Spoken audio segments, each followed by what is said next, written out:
Now, The Hunt Palmer Show. Yes! I feel like I've been waiting for this my entire life. You're listening to The Hunt Palmer Show on 104.5 ESPN Baton Rouge. Jolly good fun. Jolly good. Locking down the middle of the day. America's favorite daytime fun show. Live from the Mercedes-Benz of Baton Rouge studio. This is Hunt Palmer.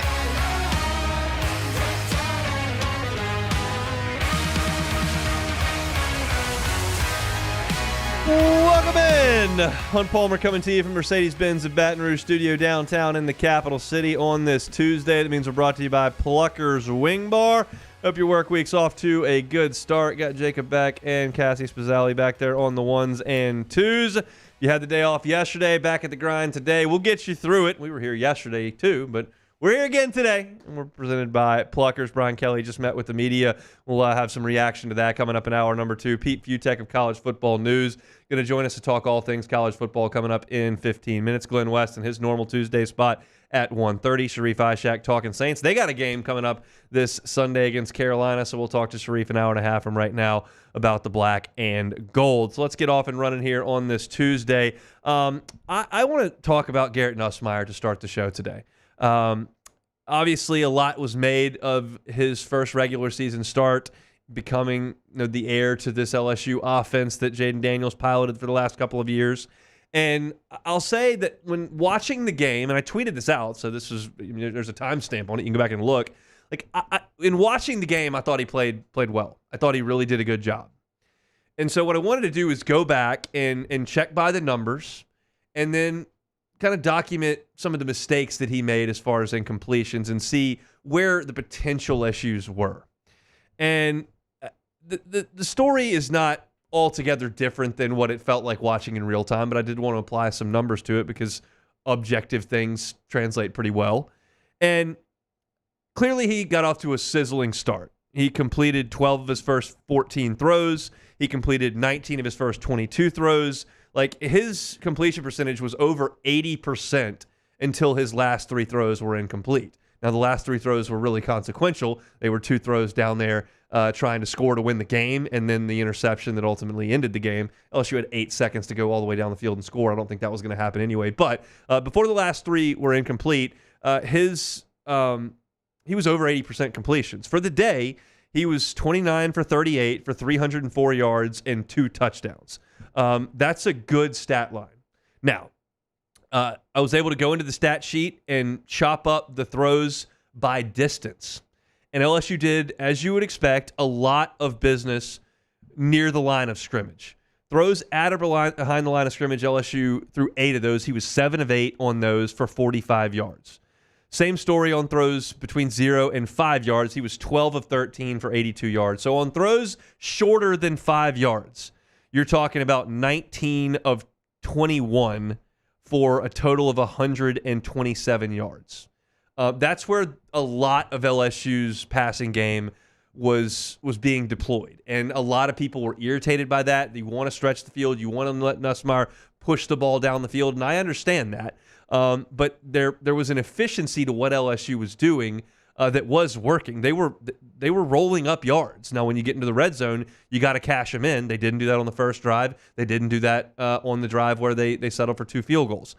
So they were moving the ball. They just didn't cash in the red zone, and you can't stretch the field in the red zone anyway. Now, on your throws that were a little longer, he threw it 11 times on balls that were 6 to 14 yards, so kind of the intermediate portion of the field. He was 8 for 11 for 89 yards. Like, that's pretty good stuff.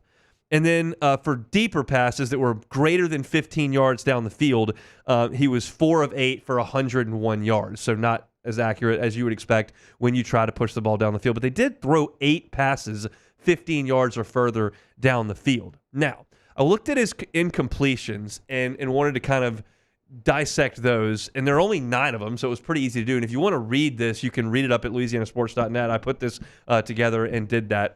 So his first incompletion was the fade route to Kyron Lacey that he just had a foot out of bounds. It was a great throw, a great route, a great catch. Everything was done well. He was a foot out of bounds. That's good football, just didn't quite have enough room. That's going to happen, but that's certainly not a bad play there.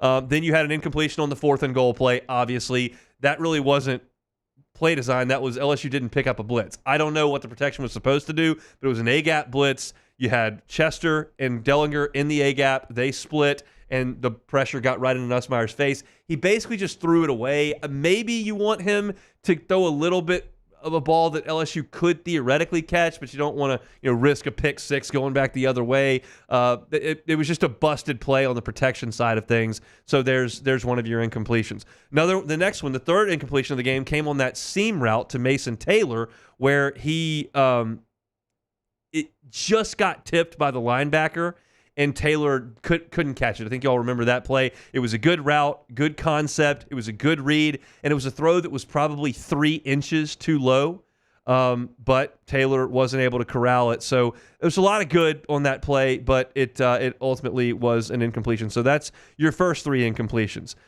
Your next one came with 2 minutes to go in the half. It was a 2nd and 10. LSU was trying to go down there and score.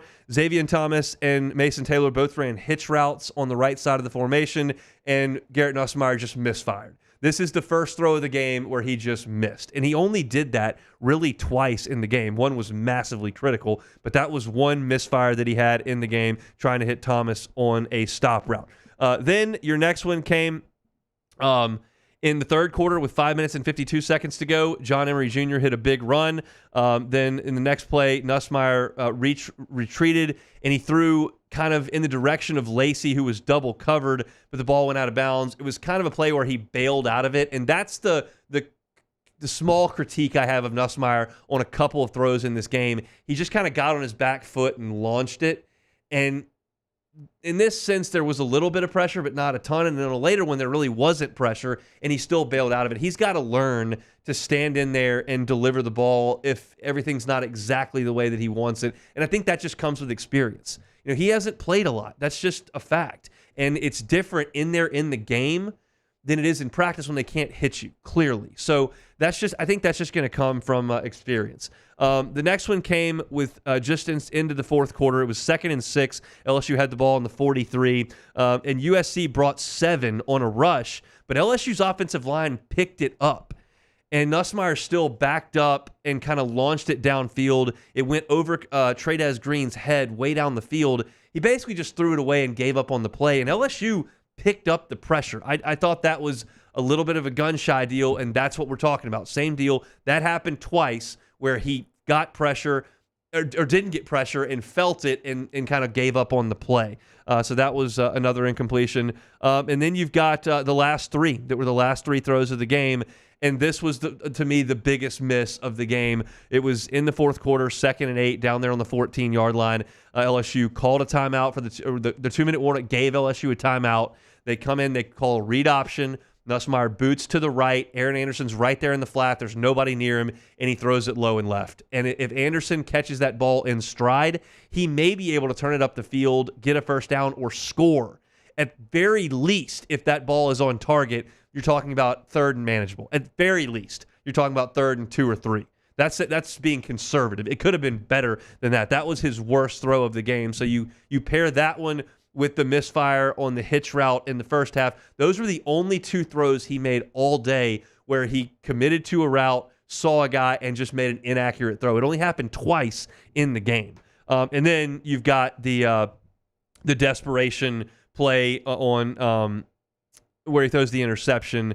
That was obviously a bad deal. So I think if you chart all the incompletions, you've got 2 on inaccuracies, and you've got basically 2 or 3, depending on how you view the 3rd and 8 down there on LSU's final drive. Basically 2 or 3 where he felt some pressure and gave up on the play.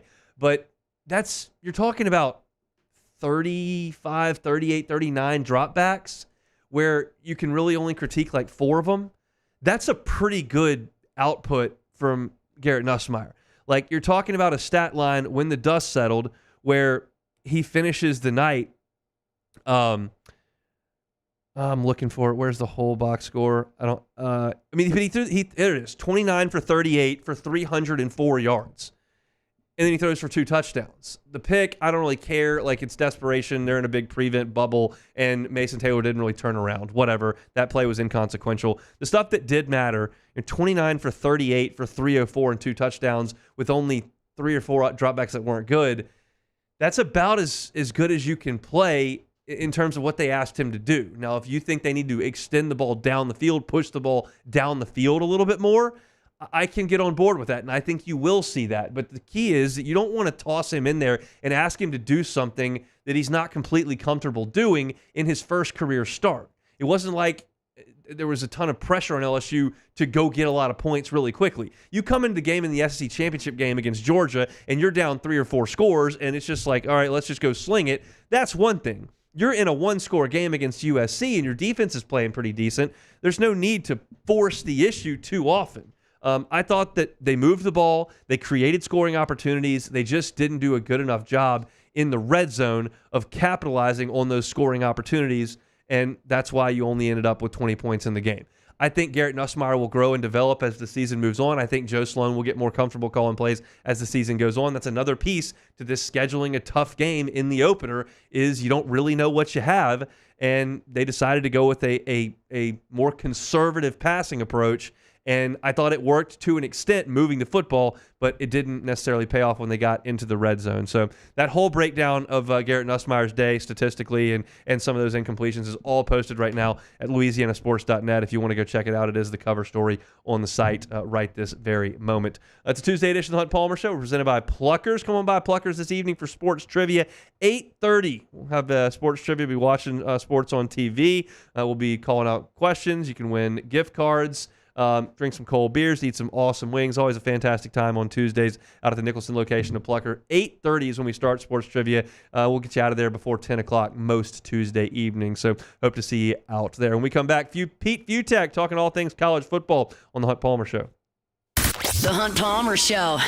Make LeBear's Baton Rouge your game day headquarters this season. They got the biggest screens around, and you can bet and dine at the ESPN Bet Sportsbook in person. Plus, sign up today for Cover 5's SEC contest. You got to go to the Cover 5 app, download that. I've got it. It's fantastic. Click Join a League and put this promo code in, LABRSEC24. That's LABRSEC24. You pick the SEC games. You get points if you cover by more than the spread, and you get points taken away if you go the other way. It's a fun way to manipulate point spreads and to compete with me and other folks down here in Baton Rouge. So download the app today and enter that code. If you're not a member, get the Penn Play app today. LeBear's Baton Rouge is your live sports headquarters. Must be 21 or older. Gambling problem? Call 1-800-589-9966 for help. Gulf Coast Bank and Trust is giving our customers the power to bank anywhere, anytime during this challenging event. And we're right there with you. Our mobile banking app is a smart way to manage your money and time. Gulf Coast Bank and Trust, the bank that cares about you.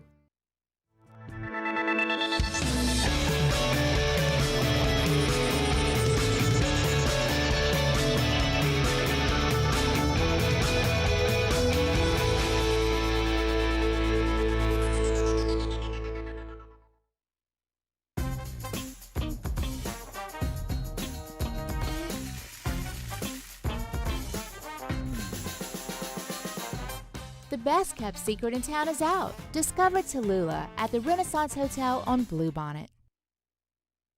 At Relief Windows, we're more than windows. We're windows, doors, hardy plank, and vinyl siding. But our #1 product is always customer satisfaction. Visit us online at reliefwindows.com.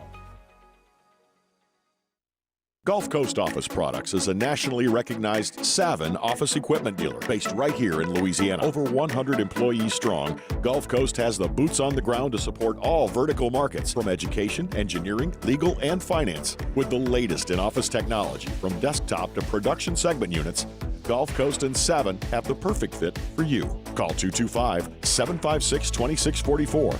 That's 756-2644 for Gulf Coast Office Products.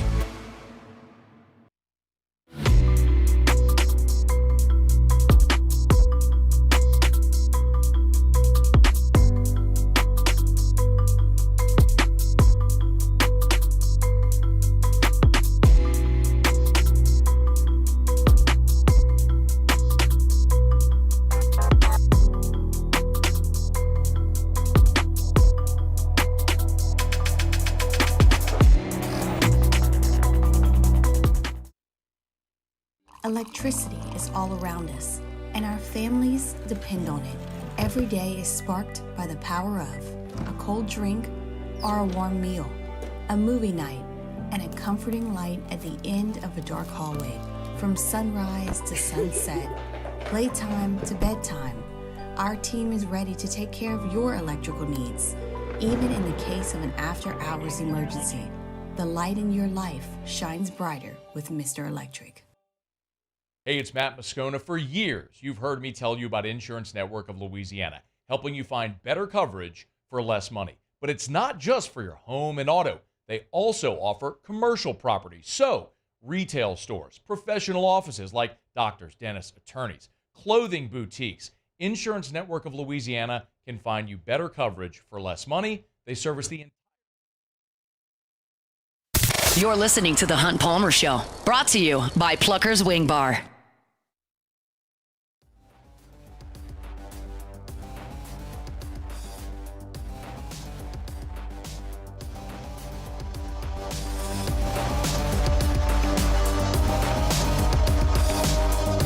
Rolling right along, Tuesday edition of the Hunt Palmer Show, 104.5 ESPN Baton Rouge. Set out to the Jim's Firearms Hotline. Pete Fiutak, college football news, good enough to give us a little bit of time on this Tuesday. Pete, how are you? I'm doing all right. So how are you guys doing? Terrible. Are you pounding tables the world over? It's it's the same story every year. It's Groundhog Day around here. We do this. We sit here every single year and do this. Scheduling USC. I don't get this. Like, I think that I came up with a stat yesterday, and I think I'm close to the pin on this, where FBS teams are 60-1 against FCS teams so far. The one loss was a bad New Mexico team gacked against a really good Montana State team. That LSU thing, again, for like the fifth straight year, looked like a team that had it played someone easy to start the season would be a lot better, because all those timing issues, all those other things would have been gone, and I think you're going to get a much better, much different team very soon here. Do you know who they open with next year? I'm sorry? Do you know who LSU opens with next year? Oh, it's probably someone stupid like Georgia or something. At Clemson. All right, well, let's beat Clemson. Come on, who doesn't beat Clemson? But that's look. I don't get it. You don't have a preseason in college football.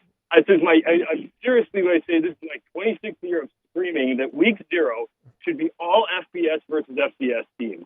It should just be a celebration of paycheck games. Just get them all out of the way for the year and give everybody a nice, easy breezy tune-up, just so you just get everything sharp, because these guys aren't in shape yet. And that was the weirdest part about that game, is that USC's never been physical before under Lincoln Riley, and all of a sudden it's pounding on LSU. That just does not seem right.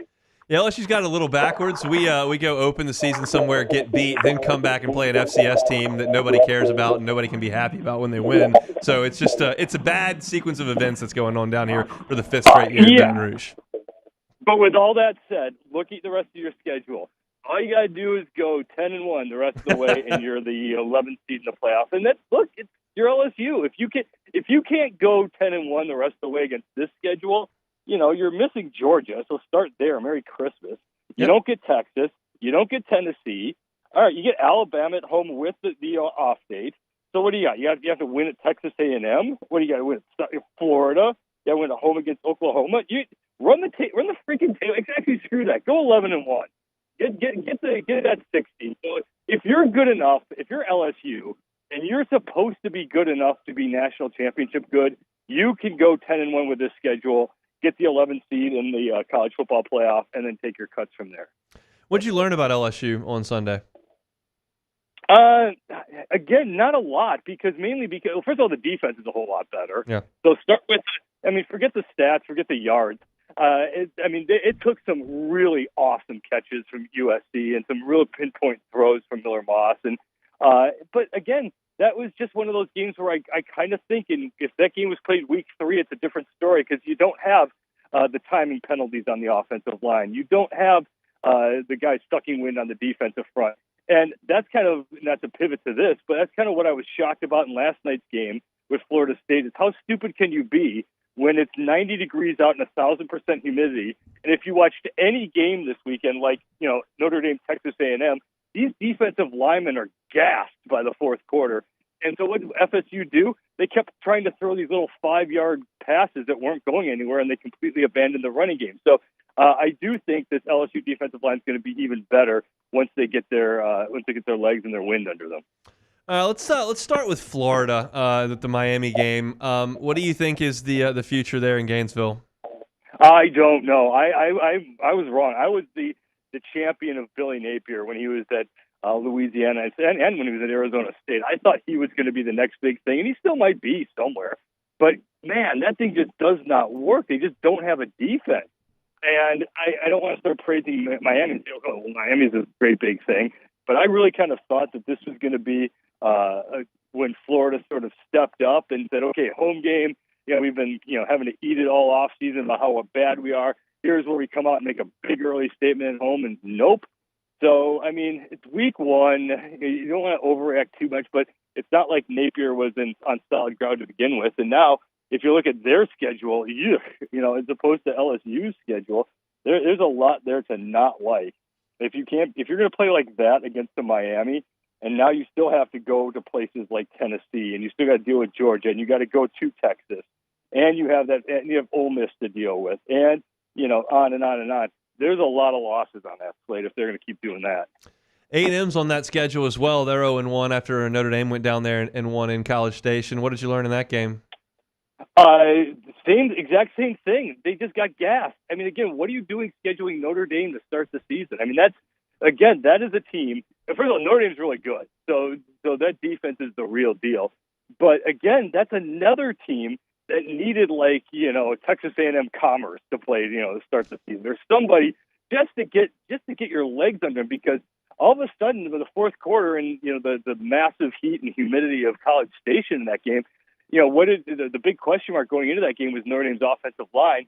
And so they just said, forget it. We're not going to mess around. We're just going to start blasting away. And they did that. They got more physical than the Texas A&M defensive front in the fourth quarter. That turned out to be the difference. So even like LSU, like I just said for LSU, look at Texas A&M's schedule, and it's going to come down to my call is it's going to come down between the Texas A&M LSU game. LSU's got to come to College Station. The winner of that's going to be 10-2. Because if you look at the Texas A&M schedule, there's not a lot there. They miss everybody until the very end when they get Texas at home, and then that's rivalry game in College Station, fully gelled team. That's going to be a different team than it was in week one. Interesting that you feel as good as you do about two teams that lost on opening weekend in A&M and LSU. Why? Just because of the schedule? Week one schedule, and throw Clemson in that mix too. There's a whole lot of teams out there that had really bad week ones. Which, if you look at what's ahead of them, the really insane one is look at Western Kentucky, for example. They just got housed by Alabama. But if they could somehow pull off an upset over Boston College, you look at their schedule, and that could be a team that goes 11-1 with a Conference USA title, and at least is in the discussion for the 12 seed for the. There's a lot of teams out there that didn't look great that got a loss. But I think everyone the LSU. It's not like LSU got torched. That was a tough game, week one. Took a late drive to finish that off. Same thing with Texas A&M. Tough game, could have gone either way. Notre Dame was just in slightly better condition late. And Notre Dame, again, Notre Dame's a 5 seed in the playoff coming out. You can't get to one of the 4 seeds, but it's going to go at least 11-1. So it's not a bad loss. It's not a bad loss to USC. And then again, if you look at what's ahead of them, that you can kind of tell where once these teams get in a little better shape, get their legs, start playing, and you look at their schedules, things look good. Now, there's other teams when you look at their schedules and you're like, forget it. It's over now for them. But for those two, they're still very good. And again, it's all about their schedules, because if you're missing Georgia, if you're missing the big boys like Texas A&M is, you're missing Alabama, you're missing Tennessee, you're missing Ole Miss. Yeah, you got to get over this and start winning SEC games, and you should have a shot. You said LSU did not get torched, and that's true. Clemson did get torched. What do you think about the Tigers and really their entirety of the program? Because it's a popular thing to do now to pile on Dabo. Blow it off. Georgia and Ohio State. We're killing time until those two play for the national title. They're so much better than everyone else. And then there's Georgia. I think Ohio State's better, but Ohio State, Georgia, and then there's about 100 feet. And I think you got Alabama. We'll see about Texas and if they're the real deal this weekend, but maybe throw them too. and then go like another 1,000 feet, and then there's everyone else. I mean, so they got whacked by Georgia. Georgia's going to do that against everybody this year. So I am not going to impugn the entire Clemson thing just because of that. But it doesn't look good when you can't get that offense moving. You only score 3 points, and they just look a little stale. So everyone likes to talk about Dabo and the transfer portal. What really has been the bigger changes, he's just been losing his assistant coaches, and it was the model of consistency where they had all his coaches around all the time for years and years and years. And I think they lost the continuity there. That combined with the not going with the transfer portal thing, and then again, they played Georgia. That's an outlier. Just blow it off. It's a bad day, but this is still a very good team. And then you add in the fact that they had Deshaun Watson and Trevor Lawrence, who were pretty good, and I just don't think they've quite replaced those two guys, which is tough to do, but I just don't know if they've done that there in Clemson. We'll see. Pete Fiutak, our guest, to College Football News. What do you think about Ole Miss? You can't take much from them drubbing a lesser-than team, but, I mean, do you think that's a team that's going to be in the playoff? It should. I mean, it's again, you're talking, the goal here is 10-2, and I keep talking about all these teams like should be in the playoffs. There aren't a lot of spots left. Because remember, there's going to be 5 teams from the conference champions, Notre Dame, and now you only got 6 places left. And I've already put in the Texas A&M LSU winner, and I still think like a Clemson could probably be in there, and Ole Miss and their Penn State's going to be in there. I mean, all of a sudden these spots are going to start to fill up fast as we're talking on September 3rd. But I mean, yeah, what Lane Kiffin there is about as underrated as it gets because you probably know it from being down there. But everyone kind of assumes Ole Miss football is good. It's not. If you look at the history of Ole Miss football, it's pretty awful. This is not a program that you win at. And he's got his team in probably one of the strongest eras of Ole Miss football history. And this team, at the very least, is going to be explosive and fun. And this is another team that you look at their schedule. Okay, they're going to lose once, maybe twice. I don't see them losing 3 times. Of the teams that were around in 1992 when they started playing the SEC championship game, only Vanderbilt, Kentucky, and Ole Miss never made it to Atlanta. So that's a reasonable stat for Ole Miss there. Is Tennessee playoff good? You got to think that they got to be at least close. I mean, they don't seem to have that quite have the firepower of 2 years ago, but they might not be too far off. But someone's got to start losing the SEC. I mean, so there's enough of those games out there, enough of those 50-50 games where 9-3 kills you. That's where the LSU thing really hurts. Is that you're going to lose 2 games. You needed that one to not have that third. So there's a lot of 10-2 out there with these teams. But again, 9-3 is the new former 10-2 for SEC. So it's good enough, but if you look at their schedule now, it doesn't look terribly bad. You still got to deal with the Alabamas of the world, but it's going to be right there in the mix. I'm not as sold on them as I am on, again, we're talking about Alabama, Ole Miss, and again, the LSU, Texas A&M, and whether, again, that's a lot of SEC teams being thrown in, assuming Georgia's going to take the championship. And again, there's not a lot of spots for the CFP. That is true, Pete. We appreciate the time, man. Thanks. Anytime. Have a good one. Pete Fiutak, College Football News. He's the publisher there for your college football content. You can always hit them up. You can follow him on Twitter as well. When we come back, Glenn West, Go 24/7, covers the Tigers. We'll talk LSU with Glenn coming up next. The Hunt Palmer Show. Evolve Physical Therapy and Sports. EvolvePT.com is the website. Robbie Bolton, about 20 years being a physical therapist. That is the physical therapy clinic in town right there at Evolve Physical Therapy and Sports. They don't really care about age. They just want active people. If you are an active person and you're not able to do the things that you want to do because of injury or pain, physical therapy is your answer. Go to Evolve Physical Therapy and Sports. It's not just stretching, massages, that kind of thing. They've also got isokinetic testing. They can do cupping. They can do dry needling. They can do scraping. You're going to have a physical therapist with you from the moment you walk in to the moment you walk out. It is hands-on physical therapy and rehabilitation over there at Evolve Physical Therapy and Sports. You can go see them on Starring near Highland Road. You can check them out online, evolvept.com, whether you're a youth athlete, high school athlete, college athlete, or somebody that's just trying to get back out on the golf course, a pickleball court, tennis court, or just get back out to running, but you can't because of the pain. Evolve Physical Therapy and Sports is your one-stop shop. It's Evolve Physical Therapy and Sports, evolvept.com.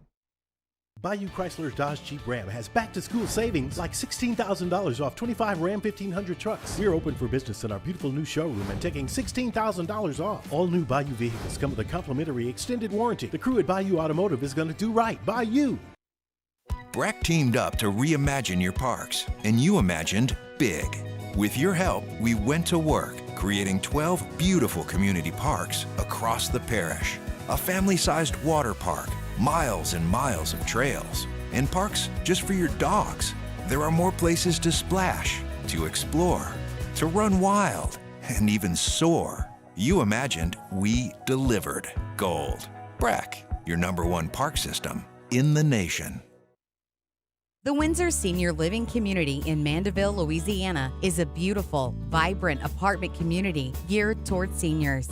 They are nestled right in the heart of Mandeville, where seniors live a more carefree lifestyle in spacious apartments with the peace of mind that comes from having a little extra help. Call the Windsor at 985-624-8040 to schedule a lunch and tour. Come see how the Windsor can be your passport to peace of mind. I've been doing business with Luba for 25 years. They're dependable, trustworthy. It's just the attention to detail with our clients. Our folks have years and years of experience. They're highly trained professionals, but many companies have that asset.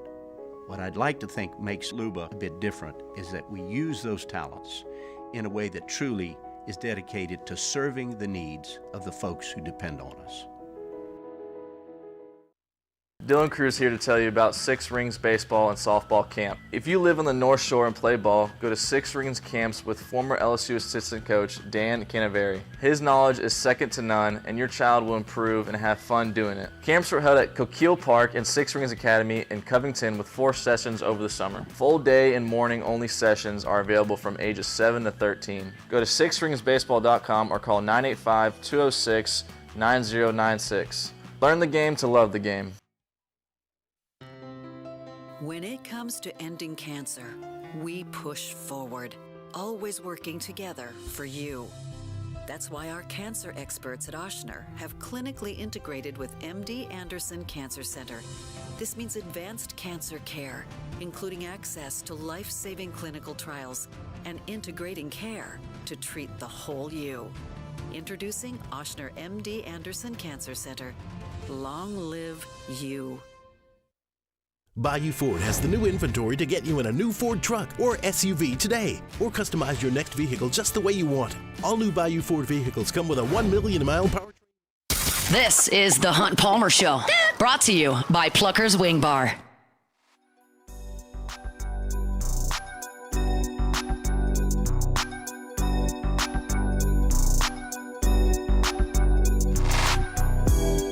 Tuesday edition of the Hunt Palmer Show presented by Pluckers. Every week at this time, we chat with our guy Glenn West, Go 24/7. Back from Sin City, joining us on the Jim's Firearms Hotline. Glenn, did you win big on the blackjack table or what? I'm a couple $100 richer, Hunt. Oh, yeah, baby. I had a pretty good 30 minutes at the blackjack table and got up before it all went away. That is just exceptional work by you. They're going to have to tear the strip down after that performance. Unfortunately, the football wasn't quite as good. LSU comes up on the short end. What was the environment like in the stadium?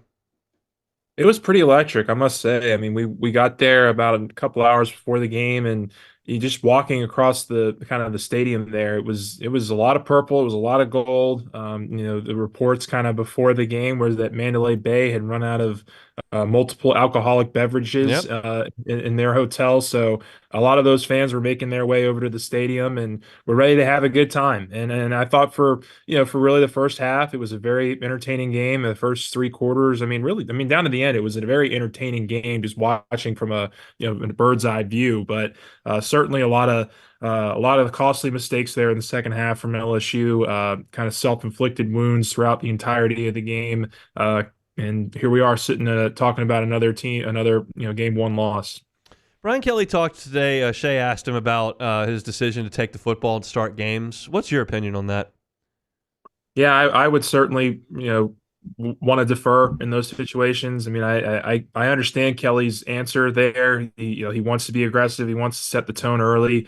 But if you're in a situation where you're down in the second half and you get a chance to have the ball first, I think that's just a very invaluable tool to have. To kind of set the tone of the second half, because a lot of these games are won in the second half. I think LSU is going to be in a lot of tight games this year, so I would love to have that extra possession in the second half. As far as going forward on 4th down, Fourth and 3 was probably a little long for me. I mean, I think they were moving the ball well. They were getting, Nussmeier was making some really nice quick reads. But as we saw when the field shortened throughout the entire game, the offense really struggled to put the ball in the end zone, and that obviously started on that first drive by not being able to kind of convert there on that 4th and 3. I went through all of Nussmeier's passing for a story, and then I talked about it on the show today, and a lot of it was done around the line of scrimmage. How did you feel about LSU's game plan from a passing perspective? There's a common narrative and talking point that they needed to throw it down the field a little bit more. What did you think? Yeah, it was pretty conservative. I think I was a little surprised they didn't take, a couple more shots down the field, but I also think it's kind of where you miss Chris Hilton in this game. I think you miss him a lot, and Kyle Parker was a guy that I think had shown that ability in fall camp to go deep, and he goes down on the first drive. I'm a little surprised. I wouldn't say surprised, but I would say the one guy that I thought LSU might scheme up on those kinds of plays would be CJ Daniels, and he really didn't get a whole lot of opportunities downfield to kind of make some big plays happen for LSU. But I overall, look, they were moving the ball extremely well in between the 20s. Like, they did a really nice job on most of their drives, just kind of moving the offense and staying ahead of the chains.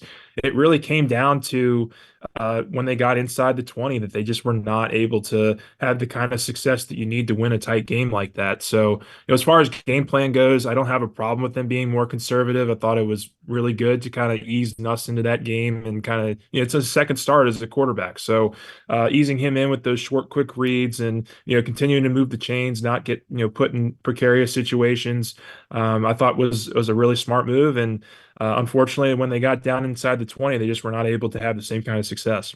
Brian Kelly was asked about the running game today. What did you think of his answer and of LSU's running on Sunday night? Yeah, they were not very good. And I think we talked about it last week. It was my biggest key to the game was having a balanced offense and the offensive line showing that they can push a team around a little bit in the run game. And unfortunately, it went the other way for LSU, I think, in a lot of those situations. I mean, that 3rd and 1 in particular, when you had a chance to really kind of put your throat on USC, they really just were not able to do that, and they got stuffed on that 3rd and 1. I thought that was a really big time breaking point in the 4th quarter there when they didn't convert that.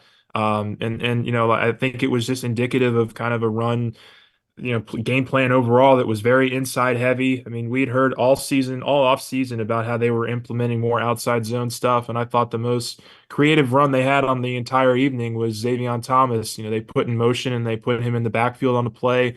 They get it to him on the outside and he, sprints upfield for 7-8 yards and was a good kind of, chain mover. I would love to see some more creativity in the run game. That's what Brian Kelly kind of talked about today. Their efficiency was not very good, especially on those, 3rd and short, 3rd and, medium routes where they were just trying to get, a couple of yards. But they have a lot of work to do in that respect because, you need to have some balance there. And I don't think that they were able to really establish that in this first game. Glenn West, our guest from Go24/7. You can read all your LSU team coverage there as well as your recruiting coverage. He's with us every Tuesday here on the Hunt Palmer Show. Defensively, big picture, what'd you think? I thought it was progress. It was not great at times, but it also they got off the field. I mean, like they did a nice job, I thought, on 3rd down. I think USC was 3 of 9 on 3rd downs, and I can't remember how many times last year the defense held a team to around 33% on 3rd down conversions. It probably happened maybe once or twice, but I thought that was a really positive step. I'm glad the media wasn't totally bogus on the Savion Jones thing. I thought he had a really nice game, and I think he's in store for a really big year. He's done a really nice job so far, and I think he can really set the tone there on the D line. Cornerback, I thought Ashton Stamps had a really nice night. And I thought the one thing that Kelly said today, which I do agree with, is that those safeties have to step up a little bit more. I thought that they had a rough night, whether it was Jordan Gilbert or a couple of other guys that were back there. But they've got some work to do defensively. But I thought overall, they held on as long as they could. And I thought the one answer that Brian Kelly gave that was probably the most honest on Sunday was that they put the defense in a position that they really just were not ready for in terms of being able to actually win a game and when the points are low. And so that's that's going to be the next step here is trying to get, these players ready to kind of win games that are tighter. But I thought for the most part, they held up well. They got some good pressure and made some plays, which they didn't do a whole lot of last year. What can they accomplish against Nichols on Saturday? I think they just got to go beat up on somebody. They got to find some things. I think they need to play a little bit more free. They need to just really kind of hone in on some players and what they want to do. I think honestly what they should do is get a lot of these younger pieces involved. Kelly talked a lot about some of the veterans that were making some mistakes, some costly penalties there. I would love to see what Deshaun Spears looks like at safety. I'd love to see more PJ Woodland at corner. I'd love to see some of these young interior linemen and like Dominic McKinley, maybe a little bit of Ahmad Bro, get some opportunity to play against Nichols, and see just kind of what happens. Wide receiver, the big answer today from Kelly was, we want to get Shelton Sampson more involved. Would love to see that because that's a big 6'4", 6'5" receiver that has a ton of potential and showed some flashes in fall camp. It just really hasn't been able to stay healthy, I think, for a lot of the camp. So we'll get a chance to see him a little bit more, especially if Chris Hilton can't go. So just an opportunity to see, I think, the depth of this roster, and maybe if things go well, opportunity leads to more opportunity. Maybe if some of these guys play well, they'll get some more extended looks as the season wears long. How do you feel about this team now moving forward with the schedule that's in front of them? Do you still think this is a 10-2, 9-3 type team, or has your mind changed? It's going to be tough to get to 10-2. I mean, I kind of, my preseason prediction was 9-3. I still think that's very much in play. But there's a lot of work to do. I mean, they did not. The rhythm wasn't always there in the second half offensively. They certainly struggled, I think, at times in the secondary. They gave up some big explosive plays. That element to the game still has not gone away. I think they're going to have to try to really hone in on some of the explosive plays that they've allowed in the secondary and kind of look at kind of what they can do to kind of help mitigate some of those. But I would say this is still a team that's probably in that 3-4 loss range. I don't see 10-2 at this point, but it's also week one, and you're coming off a very disappointing loss, so you're probably a little bit jaded. You're probably a little nearsighted in terms of what this team can be. I think this team has better days ahead, and they'll be much better in October, November. But what that looks like, I think it's kind of hard to predict right now with how week one turned out. You can read his stuff at Go247. You can follow him on Twitter as well. He's with us every single Tuesday on the Jim's Firearms Hotline. He is Glenn West. Glenn, thanks for the time, man. All right. Thanks, Hunt. That's Glenn West. It's a couple $100 richer from a blackjack performance out there on the Strip. You love to see that. Great stuff, Love to see that. I would say career, my winning percentage as far as leaving the table with more than I sat down with is probably somewhere around 21%. See, I would have nice 20. I like 21%. I would have expected more from you, Hunt, because I feel like you're a pretty sensible guy. And I never go to the ATM. Okay. And I never really. I love playing, but I never do it because I don't feel like I need to just hand the casino my money.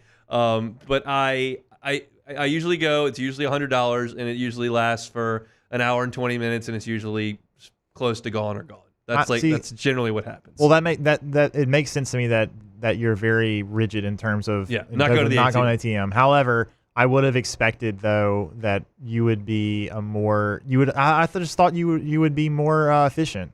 I think the last time I played blackjack was in Omaha. We were in Council Bluffs where we were staying, and it was not the Ameristar where Jimmy and Charlie were. There was another hotel, another one like across the street, and me and my dad sat down and played after we got beat by $1 billion in game 2. Drown your sorrows at the table. We won some cash that night. I think we won a couple $100 that night. All right, free dinner for that night. So that's good stuff, Glenn. We appreciate some of him. Brian Kelly had some updates today on some injured players. We'll talk about that as we close out hour number 1 coming up next. The Hunt Palmer Show. I'm telling you about Highland Insurance Group. Jonathan Carbo and his team right here in Baton Rouge are fantastic. They can be your property and casualty insurance broker. They can also handle your group and employee benefits. They can do both. And they believe that your insurance broker should not just be someone who's shopping around for price all the time. That's part of the job, but they really should be a trusted advisor to your team, just like an attorney would be, just like a CPA would be. You need someone to help manage that insurance program. Y'all know I was in insurance for 7-8 years, and insurance is complicated. Like, there are a lot of things and a lot of different policies, and I find that a lot of business owners don't know everything that goes into an insurance program. You probably should, because you don't want to try to scramble through something after the car accident, after the hurricane comes through, after the cyber breach occurs. You need to get out in front of that. And the team at Highland Insurance Group can absolutely do that for you. Employment practice liability, crime, cyber, D&O, umbrellas, all those commercial policies that you need to have as a business owner, they can handle it for you. They've got a market for you. They're not a magic bullet for price. You're not going to call Jonathan Carbo in the Highland Insurance Group and say, hey, I need you to cut this by 20%. Like, that's not really the plan. The plan is to make sure that your proper coverage is in place, and they will do that for you at the Highland Insurance Group. Check them out online, highlandig.com. That's highlandig.com. Bayou Ford has the new inventory to get you in a new Ford truck or SUV today, or customize your next vehicle just the way you want it. All new Bayou Ford vehicles come with a 1 million mile powertrain warranty. The crew at Bayou Ford is going to do right by you. It's no secret, the best oysters in Baton Rouge are at Jolie Pearl Oyster Bar. Enjoy mouth-watering South Louisiana flavor and oysters from all over the country. And don't forget our nightly drink specials.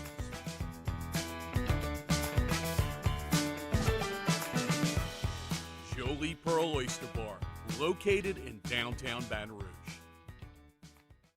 Gulf Coast Office Products is a nationally recognized Savin office equipment dealer based right here in Louisiana. Over 100 employees strong, Gulf Coast has the boots on the ground to support all vertical markets, from education, engineering, legal, and finance. With the latest in office technology, from desktop to production segment units, Gulf Coast and Savin have the perfect fit for you. Call 225-756-2644.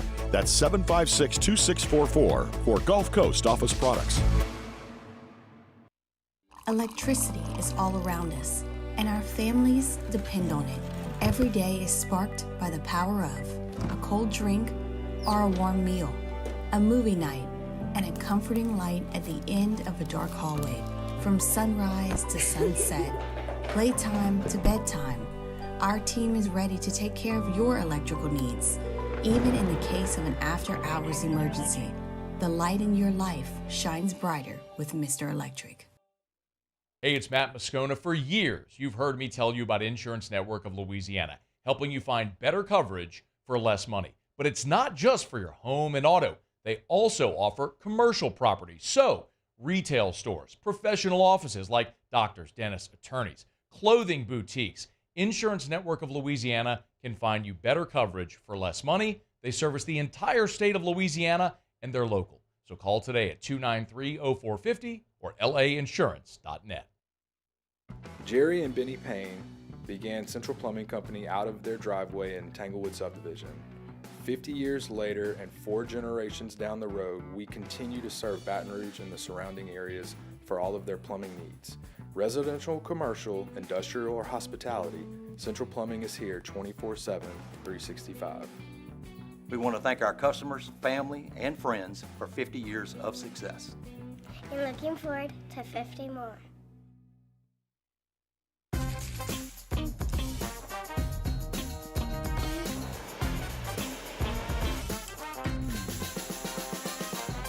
The best kept.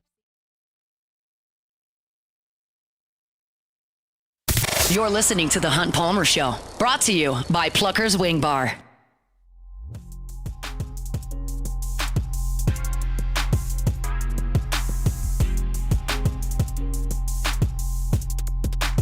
Wrapping up hour number 1 here, Tuesday edition of the Hunt Palmer Show, presented by Plucker's Wing Bar. Lots to do in hour number 2. We'll chat with Sharie Isack coming up in about 40 minutes from right now. Saints and Panthers coming up on Sunday from the Dome in the season opener, so we'll get Sharif's thoughts on all that. Saints depth chart is out as well. We'll mention that briefly in hour number 2. Brian Kelly met with the media earlier today, and he talked about a lot of different things, and we'll get into most of it coming up at the top of the second hour. But I did want to talk about the injury updates that Kelly gave regarding the game back on Sunday. Unfortunately, Princeton Mulbrew was injured on the kickoff that Zachariah Branch returned back towards midfield. Kelly said they sent the play in to the SEC or the NCAA or whoever they do. I think the Big 12 was the officials, but they sent in the tape because they thought it was a pretty egregious block in the back that Mulbrew took. And he left the game, had ice on his knee, and Kelly said today that the imaging was not very encouraging when they looked at it yesterday. They're going to get some more imaging done today, but that it doesn't look good for Mulbrew, so that's really, really disappointing news. I know that's not a name that a lot of folks are familiar with, but he does play on LSU's special teams units, and that's a guy that the staff trusts in those spots, but it seems like he's going to miss a significant amount of time with a knee injury. Kyle Parker left the game in the first quarter. He took that little tunnel screen that they threw him down there in the red zone and then left the game. He was holding his elbow on the television cut. He's got a UCL injury. Whenever I hear UCL, I immediately think of pitchers and Tommy John surgery and whatnot. That's not the case here. We got a wide receiver. Kelly said that he is going to return from that injury at some point. They just don't really have a timetable, so he labeled him as doubtful for this weekend against Nichols. So that's the update on Kyle Parker. Of course, Kyle Parker was filling in for Chris Hilton when he was out there, and Chris Hilton got hurt back about 3 weeks ago in practice. He started running. He's doing some flat groundwork, but still not to the point where he feels comfortable and pain-free running routes, changing direction really quickly, doing all the things that you have to do at the wide receiver position. So Kelly did not give a timetable on Hilton, just said that he's working towards things. He's put the pads on. He has worked out, but he's not completely comfortable. And as Kelly said today, they don't want to put him back out there until he's 100%. Like, Hilton has dealt with stuff like this for bordering on 4 years now at LSU. It's just been one thing after another from an injury front. Talent's not the issue with Chris Hilton. Like, he's got plenty of that. He's got a dimension that really is the best in the wide receiving core, which is his speed. But he's not able to use it because he's not able to get on the field because he's generally been banged up. So I'm still very, very hopeful and optimistic that Chris Hilton's going to have a big season. He just looks so good in camp early on, and I think that they're going to get him involved in this offense. You saw a lot of the passing around the line of scrimmage that LSU did, and they've got other guys that can do it. Aaron Anderson had a touchdown, and they used him in those roles, and Xavier Thomas is a really explosive player that you can get the ball to around the line of scrimmage as well. But Hilton certainly fits in that because they can get him the ball and create a seam. He's the fastest guy out there on the field, and he's going to pay that off. So no word on whether or not Chris Hilton will play this weekend, but Princeton Mulbrew going to miss a significant amount of time. We'll see how that shakes out. Kyle Parker is going to miss some time, but we're not sure quite how much. It would be real surprising if Parker was out there against Nichols this week, and then Chris Hilton still working towards being ready to roll. And honestly, you don't need anybody this week. If anybody's banged up at all, you don't need them this week against Nichols. Everyone's well aware of that. That's not exactly breaking news. However, you do want to you want to be as close to full strength as possible when you go to Columbia, South Carolina in 2 weeks to play the SEC opener. I know South Carolina doesn't look like a juggernaut at this point. They had a really rough go of it on Saturday afternoon against Old Dominion and barely squeaked that game out. But you want to have as many guys as you possibly can for that game in the SEC opener because you got to go on the road and you got to get a W. So that's the update injury-wise from Brian Kelly. There was a lot more to chew on from Brian Kelly today. Talked about getting Shelton Sampson involved, talked about the decision to take the ball early in games. He talked about the safety position as well, talked about scheduling. So there's a lot to chew on from Brian Kelly's press conference today, and we're going to get into all of that coming up in hour number 2. It was a fast-moving first hour. Opened the show with a deep dive into Garrett Nussmeier's day on Saturday. If you want to, on Sunday, you want to read that, you can do it on LouisianaSports.net. It's the cover story right now. It just goes into the numbers. I broke down all of his incompletions as well. If you just want to hear it in audio form, you can go catch it on demand wherever you get your podcast. At 2:15, we talked to 1:15, we talked to Pete Fiutak of College Football News. He's still high on LSU. He's still high on Texas A&M. He's still pretty high on Clemson. I guess he's high on everybody after a week, even the teams that lost. But he joined us at 1:15, and Glenn West talking Tigers at 1:30. If you missed any of it, catch it on demand, 1045ESPN.com's on-demand tab. Apple Podcasts, Spotify, Google, wherever you find your sound, you can find us. YouTube as well. Hunt on LSU is our LSU channel. Hunt on Saints is our Saints channel. We are now into game week for both LSU and the Saints. If you want your football content, you want it in digestible little 10-minute segments, Jesse, Cassie, and the team do an awesome job of putting that stuff together. You can find it on YouTube. Subscribe up to the channel so that when you log into YouTube, it's right there on your homepage. Hunt on LSU and Hunt on Saints. It's going to be a busy hour number 2 in reaction to Brian Kelly, Sharie Isack talking about the Saints. That's all coming up. Our Tuesday shows are brought to you by Plucker's Wing Bar. All those delicious flavors of jumbo award-winning chicken wings, plus ice-cold draft beer, sports on TV. I'll be there tonight for sports trivia. 8:30, we'll be calling out some trivia questions. You can win gift cards. You can eat some delicious wings, drink some delicious cold beers. Watch me yell and scream at the Cubs, who lost last night in inexplicable Season's fashion. over. I'll finally Beck say just it. called it. I'll Beck finally just called say the it. season. Is that injury I'm related or calling the loss race. related? Injury related. Justin Steele Yeah. will be out for the rest of the season, and even if they make the playoffs, they're going to need him, and they won't have him. So yeah, season's All right. over. Beck says season's over. However, I'm going to watch every I'm pitch still gonna tonight, watch too. And they'll be on at Pluckers when we're hanging out playing some sports trivia. So I invite you to come on by. Grab a team or come alone. We always have a great time at the Nicholson location at 8:30. We had a little bit of an off schedule today. I was hosting live at lunch earlier, had Brian Kelly's press conference, but we're off and running on a traditional Tuesday. Now I'll be back for hour number 2 talking Saints and LSU football. Matt is back in the saddle. He's going to drive you home this afternoon from 3 to 6 on After Further Review. Back from Vegas. Jimmy and Charlie back for live at lunch coming up tomorrow. All right, we'll step aside for Sports Center, come back with some LSU football talk, reaction to Brian Kelly's press conference on the Hunt Palmer Show.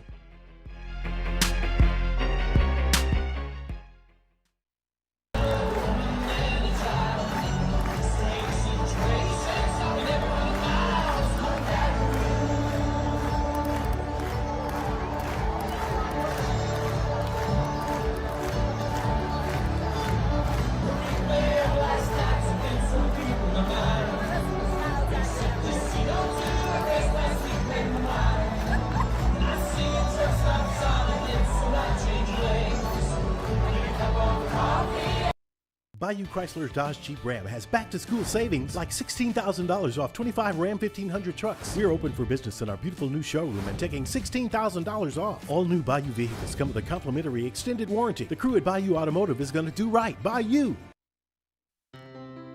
When it comes to ending cancer, we push forward, always working together for you. That's why our cancer experts at Oshner have clinically integrated with MD Anderson Cancer Center. This means advanced cancer care, including access to life-saving clinical trials and integrating care to treat the whole you. Introducing Oshner MD Anderson Cancer Center. Long live you. I've been doing business with Luba for 25 years. They're dependable, trustworthy. It's just the attention to detail with our clients. Our folks have years and years of experience. They're highly trained professionals, but many companies have that asset. What I'd like to think makes Luba a bit different is that we use those talents in a way that truly is dedicated to serving the needs of the folks who depend on us. Dylan Cruz here to tell you about Six Rings Baseball and Softball Camp. If you live on the North Shore and play ball, go to Six Rings Camps with former LSU assistant coach Dan Canaveri. His knowledge is second to none, and your child will improve and have fun doing it. Camps were held at Coquille Park and Six Rings Academy in Covington with 4 sessions over the summer. Full day and morning only sessions are available from ages 7 to 13. Go to sixringsbaseball.com or call 985-206-9096. Learn the game to love the game. There it is, the extra mile, on the border of expected and extraordinary for those willing to go further, like vans customized for work or play, with safety and tech to keep you connected, supported by a 5-star sales, service, and finance team, and backed by the 1-star you know. So go the extra mile. It's never crowded, because so few have what it takes to go there. Mercedes-Benz Vans. Breck teamed up to reimagine your parks, and you imagined big. With your help, we went to work, creating 12 beautiful community parks across the parish. A family-sized water park, miles and miles of trails, and parks just for your dogs. there are more places to splash, to explore, to run wild, and even soar. You imagined, we delivered. Gold. Breck, your #1 park system in the nation. Gulf Coast Office Products is a nationally recognized Savin office equipment dealer based right here in Louisiana. Over 100 employees strong, Gulf Coast has the boots on the ground to support all vertical markets, from education, engineering, legal, and finance. With the latest in office technology, from desktop to production segment units, Gulf Coast and Savin have the perfect fit for you. Call 225-756-2644. That's 756-2644 for Gulf Coast Office Products. At Relief Windows, we're more than windows. We're windows, doors, hardy plank, and vinyl siding. But our #1 product is always customer satisfaction. Visit us online at reliefwindows.com.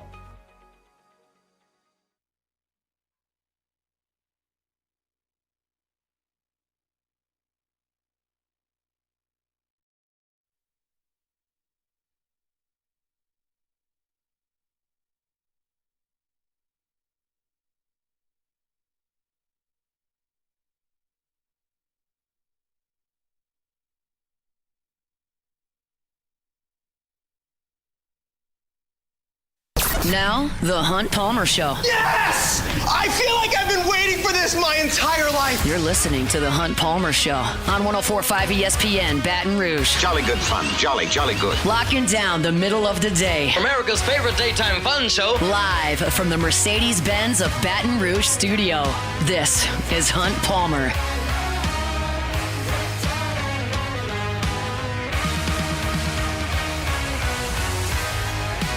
Hour 2, Tuesday edition of the Hunt Palmer Show, 104.5 ESPN Baton Rouge. Appreciate you hanging out with us. Hope your work week is off to a good start. Hope everybody's Labor Day holiday was safe and enjoyable.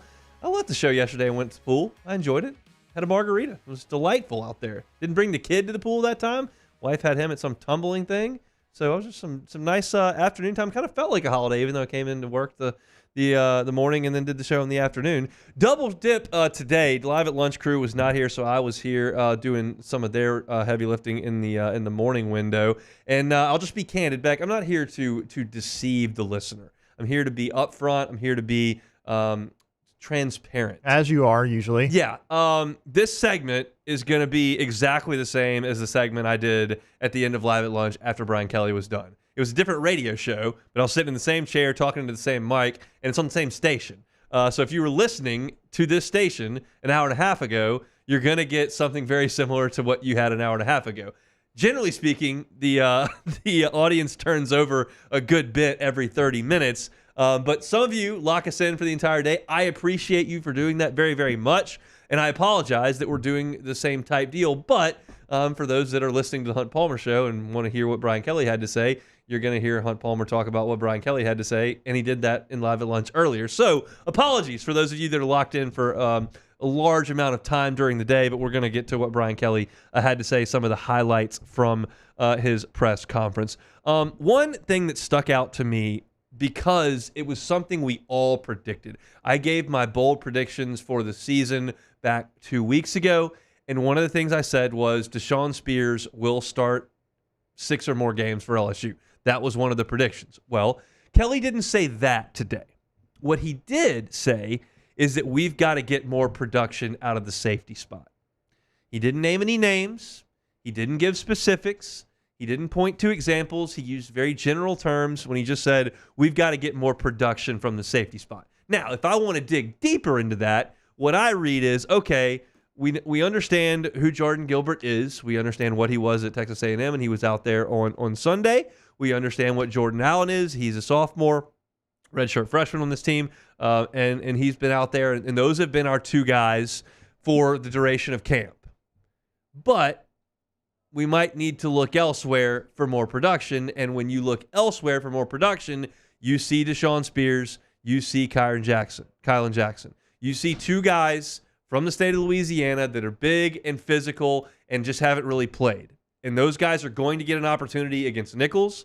They're potentially going to get some opportunities against South Carolina. They should get opportunities against UCLA. Then you've got an open date, and then Ole Miss comes to town, and you're going to want your best defensive personnel on the field when the lane train rolls into Death Valley. Like, that's just a fact. And if you think that the young guys give you an opportunity at that point, get them in the game. And I think you're going to see that. It'll start this week. Not saying the first snap. I would guess the first snap's still going to be Jordan Gilbert and Jordan Allen, but it would not surprise me if early on in the game, Deshaun Spears and or Kylan Jackson was in there. Why? Because you can make as many mistakes as you want against Nichols. You can't make enough mistakes against Nichols to affect the outcome of the game. LSU is going to win this game by 1,000. So there's no pressure. There's no risk. Put them in there, see what they can do. There's risk against Southern Cal. You get a safety out there that doesn't know where they're supposed to be, isn't ready for the moment, you could lose a game because of it. Now, unless you lost the game anyway, even though they didn't play young players at safety. But I think you're going to see those guys. That was a big point that I took from Brian Kelly's press conference, that safeties are going to be out on the field. Another guy that's going to be out on the field in the ball game on Saturday is Shelton Sampson. How do I know that? Because Brian Kelly said so. He said, we've got to get Shelton Sampson involved. Now, why did he say that? Is it because Shelton Sampson has just been balling in camp? I kind of doubt that. We didn't see a ton of that when we were out there. And if that was the case, he would have played more on Sunday night. I think he said that because he understands that Chris Hilton may not be back this week and that Kyle Parker is not going to play this week. And you're starting to get down the depth chart at wide receiver, and you're going to have some guys step forward. And he's kind of using the media to speak to Shelton Sampson, putting his name out there. He knows now people are going to write about him. The local newscasters are going to use them for their sportscast. There's going to be a buzz around Shelton Sampson for this week, and that's going to be a message to him to, hey, go out there and seize an opportunity. He hadn't had many opportunities. Got an opportunity last year in the game against Grambling, dropped 2 passes that could have been touchdowns. Didn't really see him after that. There weren't a lot of opportunities for anybody beyond Brian Thomas and Malik Neighbors last year. That's not the case now. 10 guys got involved in the passing game on Sunday, and you're going to see more of the same coming up this weekend. And Shelton Sampson's going to be a big piece of that, and we'll see just how productive he is. So that was another nugget from the press conference today. Also, we talked yesterday a good bit about Brian Kelly's feelings on the coin toss. And I gave you my thoughts on it. I said, I don't like it. I want the ball coming out of halftime. If I'm up a score, I want the ball coming out of halftime. If I'm down a score, I want the ball coming out of halftime. Potentially, you could score at the end of the half, get the ball back, double dip without them having a chance at the football. I like all of those scenarios. I like all those situations. And Brian Kelly acknowledged those situations today. He said, look, some people like to defer, get the ball in the second half. I get it. But Brian Kelly added, like, his personal preference. He used the word personal. His personal preference is to start the football game with the football and go get 7 points. He says the team that scores first wins a significant amount of the time. And that's probably true. It's a cherry-picked statistic, but it's probably true. But you put a lot of pressure on yourself, and in my estimation, he has consecutive years tried too hard to get the 7 points and cost his team 3. That's my opinion. Either way, I don't think it's going to change. I don't think Brian Kelly, at this point in his career, after determining that going down and getting 7 points with the opening drive of the game is the most beneficial thing that can be resulted from the coin toss, he's not going to change his mind on that. That's just going to be what it is. He didn't take offense. He didn't snap back. It was Shea Dixon that asked the question, and he appreciated the other side of the argument. What he's saying is, I don't care. I like the football and go to score points. He kind of walked it back a touch and said there are situations where I would defer, but basically said, expect us to take the football no matter what. And I just don't love that thought. And I think it has compromised his decision-making because he's so committed to getting that opening 7 that he's bailing on that opening 3. But he talked about it today. What else did he have to say today? Talked about scheduling. And Scott Rabelais, the Advocate, asked him a question, said, is it time to start thinking about potentially maybe scheduling a little bit differently as opposed to a ranked team away from home to start the season? And Brian Kelly did not agree. He said, no, I like these games. I think it's a great opportunity to learn what you've got and who you are. If we win 73-0, we're not going to learn much about what our team is. And my comment to that end is, at what cost do you need to learn about your team? Because a loss in this sport is massive and cuts your margin of error down to 0. And I'm not willing to learn at that cost. It's too great. I can learn something from winning 70-0, and I don't have to take a loss. So, look, it doesn't really matter because LSU's got the next 2 openers already pegged with Clemson, and you're way down the line by the time you're going to change another season opener. But again, it all has to kind of tie back to the playoff and whether or not a big out-of-conference game is going to be some sort of tie-breaking mechanism or resume piece that boosts your postseason chances. If it does, then it's probably worth doing. If it doesn't, the risk is too great. I'm glad Brian Kelly could watch some tape on Monday and have some more thoughts on the team that he didn't necessarily have when they broke camp, but you're also 0-1. And most teams around the country aren't doing that. They're getting their freshmen in the game. They're getting their quarterback out in the third quarter. They're winning a game. It's something to think about. I realize it's not as much fun for the fans who want the big games and want the road trips and want the spectacle and want the spotlight. And look, the brand is capitalizing on it. LSU's everywhere you go. We've talked about that a lot over the summer. And being the only show in town is a really good thing for the brand unless you lose every year. So I don't expect a big change in scheduling philosophy. I think LSU will probably keep things fairly similar until the SEC throws a 9th conference game at them. Then maybe you see something tip.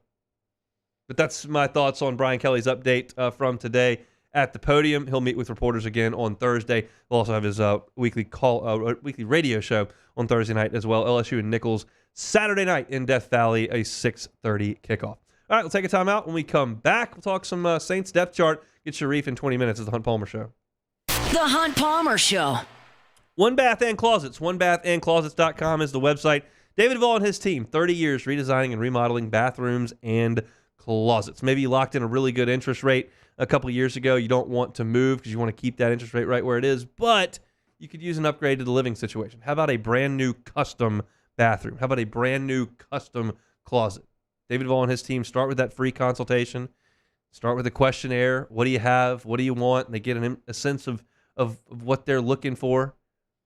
And then they go to work customizing exactly what is tailored to you. It's a bathroom. They can do full-scale renovations and remodels. It's a closet. They can do full-scale renovations and remodels. Or they can do something simple like a tub-to-shower conversion in your bathroom. If you've never thought about it, get that free consultation. It doesn't cost you a cent to have David Duvall come and go through this process with you. If you tell them the Hunt Palmer Show sent you, $1,000 off of your deal. It's One Bath and Closets. Check out the website, OneBathAndClosets.com. You can see testimonials, and you can request that consultation. I'll tell you about it every single day. It's David Duvall and One Bath and Closets, OneBathAndClosets.com. When it comes to choosing energy for your family and your home, make the smart choice with natural gas. You can count on efficient and affordable natural gas to keep you comfortable and reduce your environmental impact to help protect our planet. Together, we're fueling our energy future. Atmos Energy.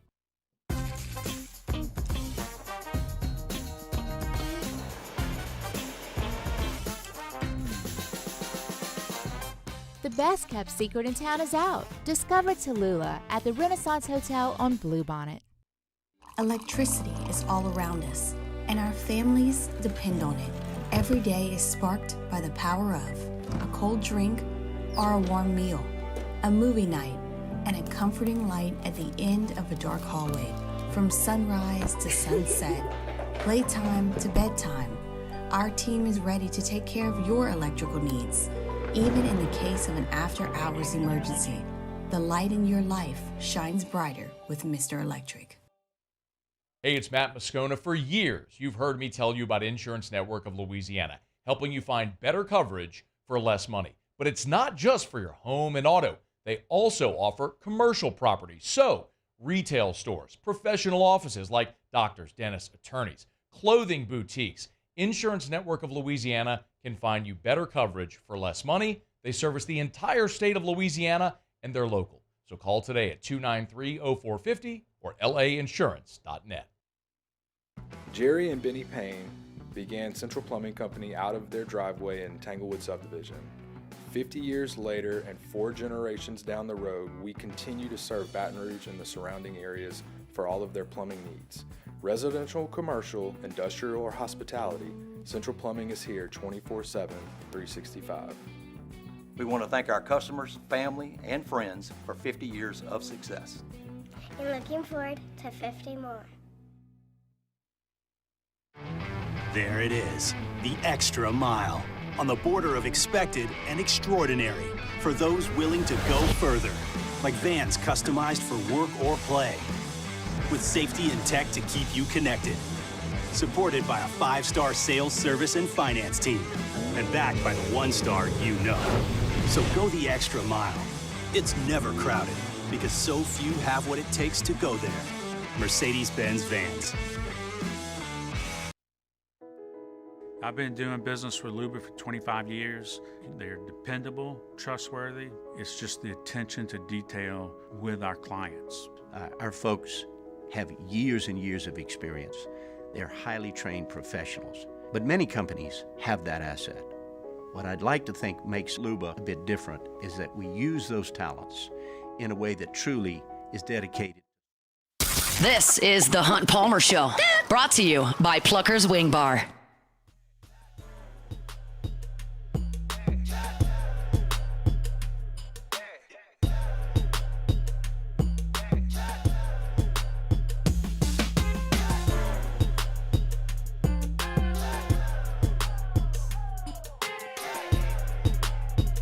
Congratulations to John Moss from Prairieville. John is the Week 1 winner in our 2024 Pick'em contest and wins a Hooters wing party for 10 people. Don't forget to make your picks for round 2 by Thursday at noon. Weekly winners will receive a Hooters wing party for 10 people, and the first place season-long champion will receive a 75-inch 4K flat screen TV and soundbar, plus free Hooters wings for an entire year. It's the 2024 College Football Pick'em presented by Hooters. All right, Sharie Isack coming up in 15 minutes, talking some Saints. Free Hooters wings for a year there, Beck. Would you get sick of wings after a year? Well, yes. I got pretty. I used to actually work at Pluckers. That's true. Shout out to our sponsor. And I got pretty tired of wings after a short amount of time. So yeah, I definitely would. I don't know that I would. I like wings. Well, you say that, but trust me, after working at multiple restaurants, different types, you get tired of the food. If you after having it like very frequently for over 6 or 7 months, you just get tired of it. There's nothing you can do about it. I think it's possible. Like here's an example. Like my wife's like trying to find stuff she can eat right now with pregnancy aversions and whatnot. She saw something she thought would be pretty good at this take and bake place. We got it. It was like this pizza casserole type thing. Okay. There's a pretty big portion of it. And she ate it once, like decided she did not want it. It wasn't working for her. So we had this huge pizza casserole. I ate it over the course of 4 days for like every meal because it was there and it was like hot and like I never got sick of it. I was just like, I can just eat it, and I can like if she goes out of town, like I'll like cook a big like pasta or something, and I can just eat it for 3 days, and that's all I eat for 3 days, and like I don't get sick of that. Yeah, I'm not one of those people that like, I had Mexican last night, I gotta eat something different today. Like I can pretty much stick with it. If I like it, I like it today and tomorrow. Yeah, I mean, I can do that. I prefer not to, but yeah, I can eat, if we cook something big and I can eat it for multiple days. I like to try at least space it out. So like if I had it for dinner, I don't want to eat it for lunch the next day. I'll eat it for dinner the next day, but not lunch. I don't want to have it that short amount of time. You need a 20-hour buffer. I need a little bit of a buffer, yeah. Dipping back in. Yeah, I do. All right, let's talk about the Saints depth chart. The Saints released it for Week 1. They've got a couple of oars on there that are drawing a lot of attention. One of them is at backup quarterback. And we've talked about this ad nauseum, and we understand, or at least I understand, I think you understand, I hope you understand, that if Derek Carr goes down, the Saints are in trouble. Like, who wins the backup quarterback battle is not significant for the Saints' Super Bowl chances. It's just interesting to talk about those two guys and then to potentially see if they could be the next guy who's a franchise quarterback. The odds of that are not great, but it's just interesting to talk about. And there's an or listed on the depth chart. However, as Nick Underhill of New Orleans Football points out, they have to designate an actual backup quarterback for game day because you have to get the headsets wired properly, and you've got to have that designation. So the players will know. The Saints don't have to announce to us who's got the headset on. We'll figure it out pretty quick. But I agree with Nick on Twitter, and this was my thought when I saw the depth chart as well. They're just not announcing this, in my opinion, because they want to keep those guys engaged. They want to keep those guys competing. And if you go to practice every day feeling like you're still competing for the backup quarterback job, you may elevate your level of play, your performance, your commitment, as opposed to we've settled this race, here it is, and here it is. That's just my guess. It's not, again, super significant. However, it's something that's interesting. It's worth noting, and we'll get an answer, and we don't need Derek Carr to tweak an ankle to get the answer. You get the answer because of who has the headset designation on this Sunday when they play the Carolina Panthers. The other or that I saw is actually in the starting lineup, and it's at right defensive end. Carl Granderson and Chase Young have or between them. They've got, obviously, Cam Jordan listed as the starter at left defensive end. It's been my contention dating back into training camp that I would start Granderson and Young. I think they're their best two defensive ends. Cam Jordan is going to the Saints Hall of Fame. He's going into the Ring of Honor. He's going to have his number retired. He might be a Pro Football Hall of Famer. I think the odds are pretty good on that one. However, I don't think he's one of the two best defensive ends on this team. Now, they're going to rotate. All three of those guys are going to play, and there will be situations where they can get into one of those third down packages where Jordan kicks down and Young and Granderson rush off the edges, and everything's all well and good. But I'd like to see more Granderson and Young instead of Granderson or Young, if that makes sense. Now, you might want to keep Chase Young on a pitch count here as he comes back from an injury, maybe. But I want to see those guys both out there rushing the passer because I think with those guys out there, the Saints have a really strong potential pass rush.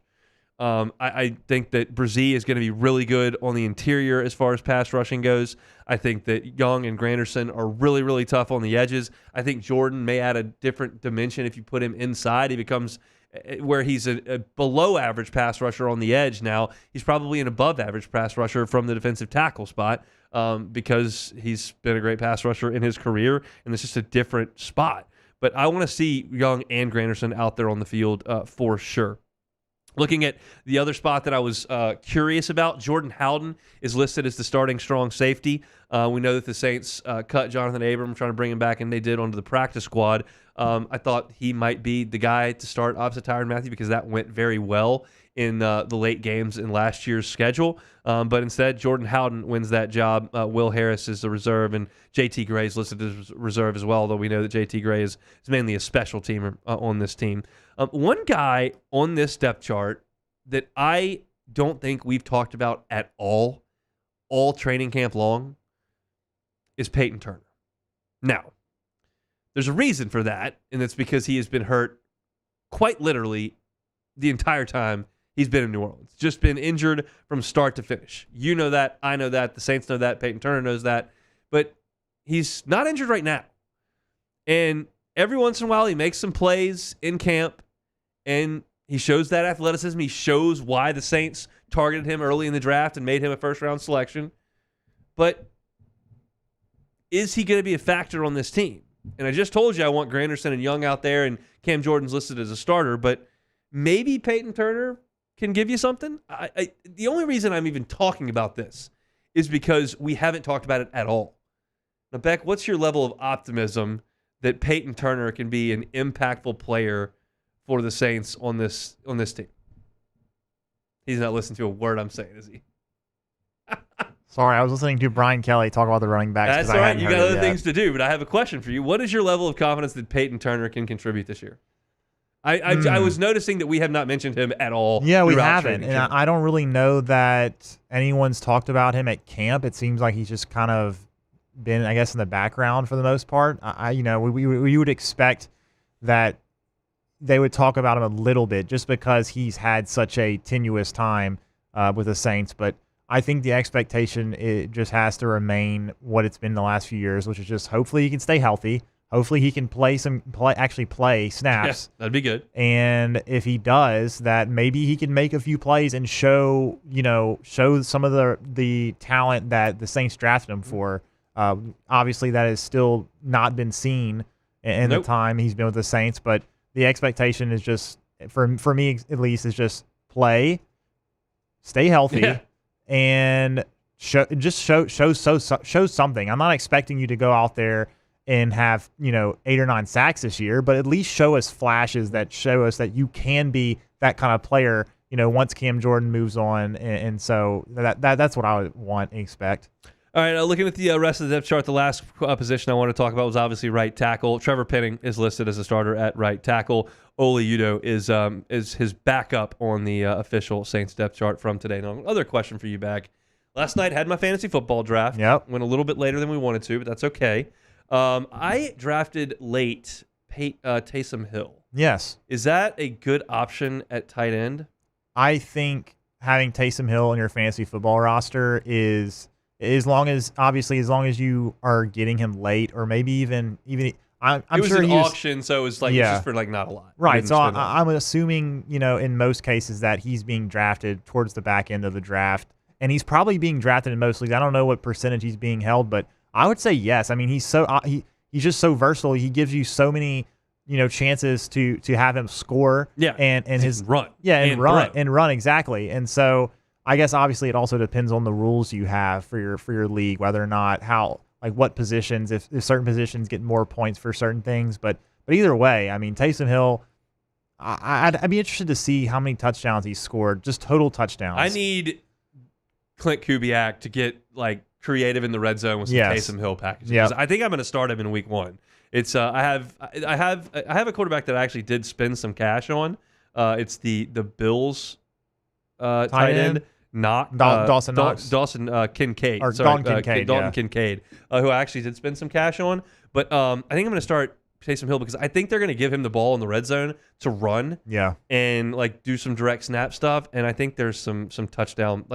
If you don't have Kelsey or Laporta, you're kind of swimming. Or Kittle, maybe. Yeah, I had Kittle last year. Yeah. You're swimming in some waters where it's really, really shaky. There's a lot of 4 catches for 21-yard performances by some tight ends. The tight end position is such a fickle position. It's really such a steep drop off from the first top 3 guys, and after that, it's just you're just touchdown dependent at that point. So I mean, obviously, yeah. And I think Taysom Hill's a pretty decent bet to score a touchdown. Yeah, and get yards too. He's gonna get touches in almost every game. So it's a good safe bet. Let's talk some more Saints. Sharie Isack, WDSU, coming up next. The Hunt Palmer Show. Boudreaux's Electrical Services. You can give them a call on the 225 area code. You can give them a call on the 985 area code. They've been down here for 40 years, Boudreaux's Electrical. At the 985, it's 985-397-1562. In Baton Rouge, 225-300-9389. Give yourself the peace of mind of knowing that you're not going to lose power. Sometimes we ride storms out. Sometimes the power goes out. It's nice to have that generator kicking back on. Sometimes we leave town. You got to evacuate for a hurricane that runs through. You'd like to come back to a home that's air conditioned, that's got working internet and cable, it's got fridge and freezer that are working, and not everything's spoiled inside. That's the benefit of having a home standby generator from the folks at Boudreaux's Electrical Services. And every single generator that they sell you at Boudreaux's Electrical comes with a 7 to 10-year warranty. They're going to do most of the installation underground at your home or your office so that it's not an eyesore. It's actually pleasant to look at. And you got the peace of mind of knowing that the power is not going to go out at your home. It's been a good hurricane season around here to this point, but you always got to knock on wood there because the next one could be around the corner. Call now and get that Generac home standby generator put in at your home. It's 985-397-1562 or 225-300-9389. That's my friends at Boudreaux's Electrical. There's nothing chill about a hot, sweaty line. Unless you add Mountain Cold Refreshment. Coors Light. Choose chill.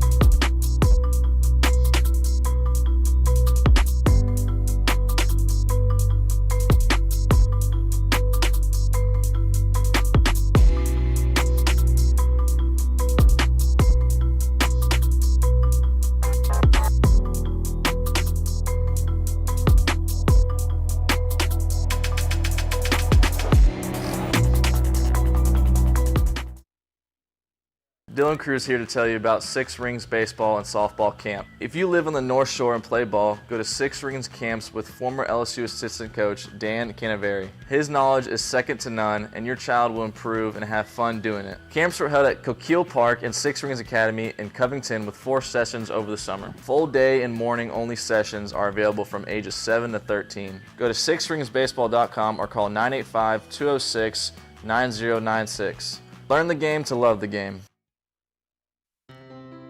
When it comes to ending cancer, we push forward, always working together for you. That's why our cancer experts at Ochsner have clinically integrated with MD Anderson Cancer Center. This means advanced cancer care, including access to life-saving clinical trials and integrating care to treat the whole you. Introducing Ochsner MD Anderson Cancer Center. Long live you. Breck teamed up to reimagine your parks, and you imagined big. With your help, we went to work, creating 12 beautiful community parks across the parish. A family-sized water park, miles and miles of trails, and parks just for your dogs. There are more places to splash, to explore, to run wild, and even soar. You imagined, we delivered gold. Breck, your #1 park system in the nation. Gulf Coast Office Products is a nationally recognized Savin office equipment dealer based right here in Louisiana. Over 100 employees strong, Gulf Coast has the boots on the ground to support all vertical markets, from education, engineering, legal, and finance. With the latest in office technology, from desktop to production segment units, Gulf Coast and Savin have the perfect fit for you. Call 225-756-2644. That's 756-2644 for Gulf Coast Office Products. At Relief Windows, we're more than windows. We're windows, doors, party plank, and vinyl siding. But our #1 product is always customer satisfaction. Visit us. You're listening to The Hunt Palmer Show, brought to you by Plucker's Wing Bar.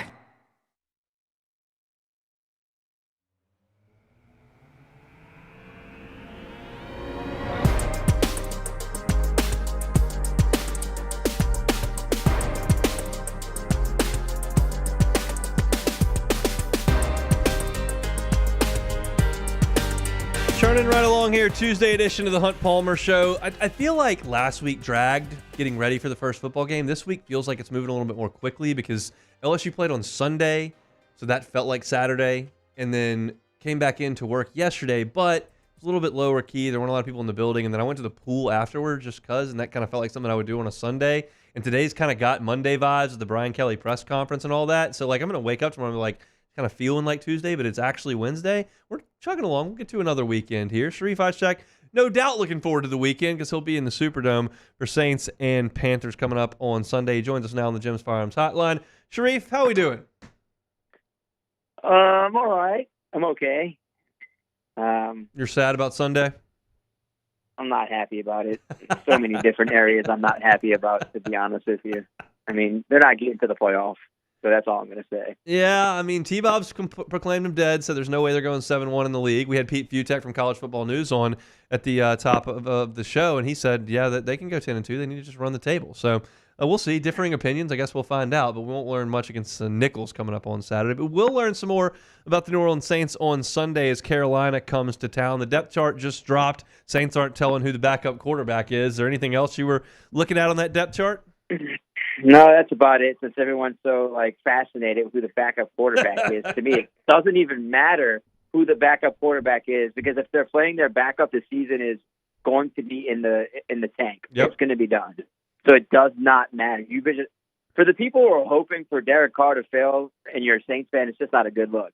Don't you want your team to actually do well this year and prove everyone wrong and go to the playoffs? I mean, you don't want your backup quarterback playing this year. So I get you get a high draft pick, but do you really trust your coaching staff to develop a high draft pick? Who says it's going to be a quarterback? It's more than likely going to be another offensive lineman. So I'm serious. It's probably going to be the highest rated offensive lineman, wherever they pick. It could be Will Campbell.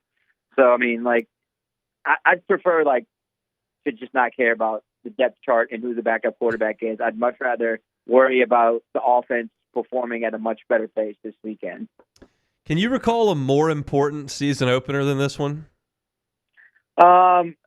No, honestly, no. It's been a while. You know, it's probably 06 after, you know. Yeah. I mean, it's such a hard comparison because of Hurricane Katrina, but just knowing the importance of everything coming off the bad seasons and where is this franchise going to be, what direction they're going into.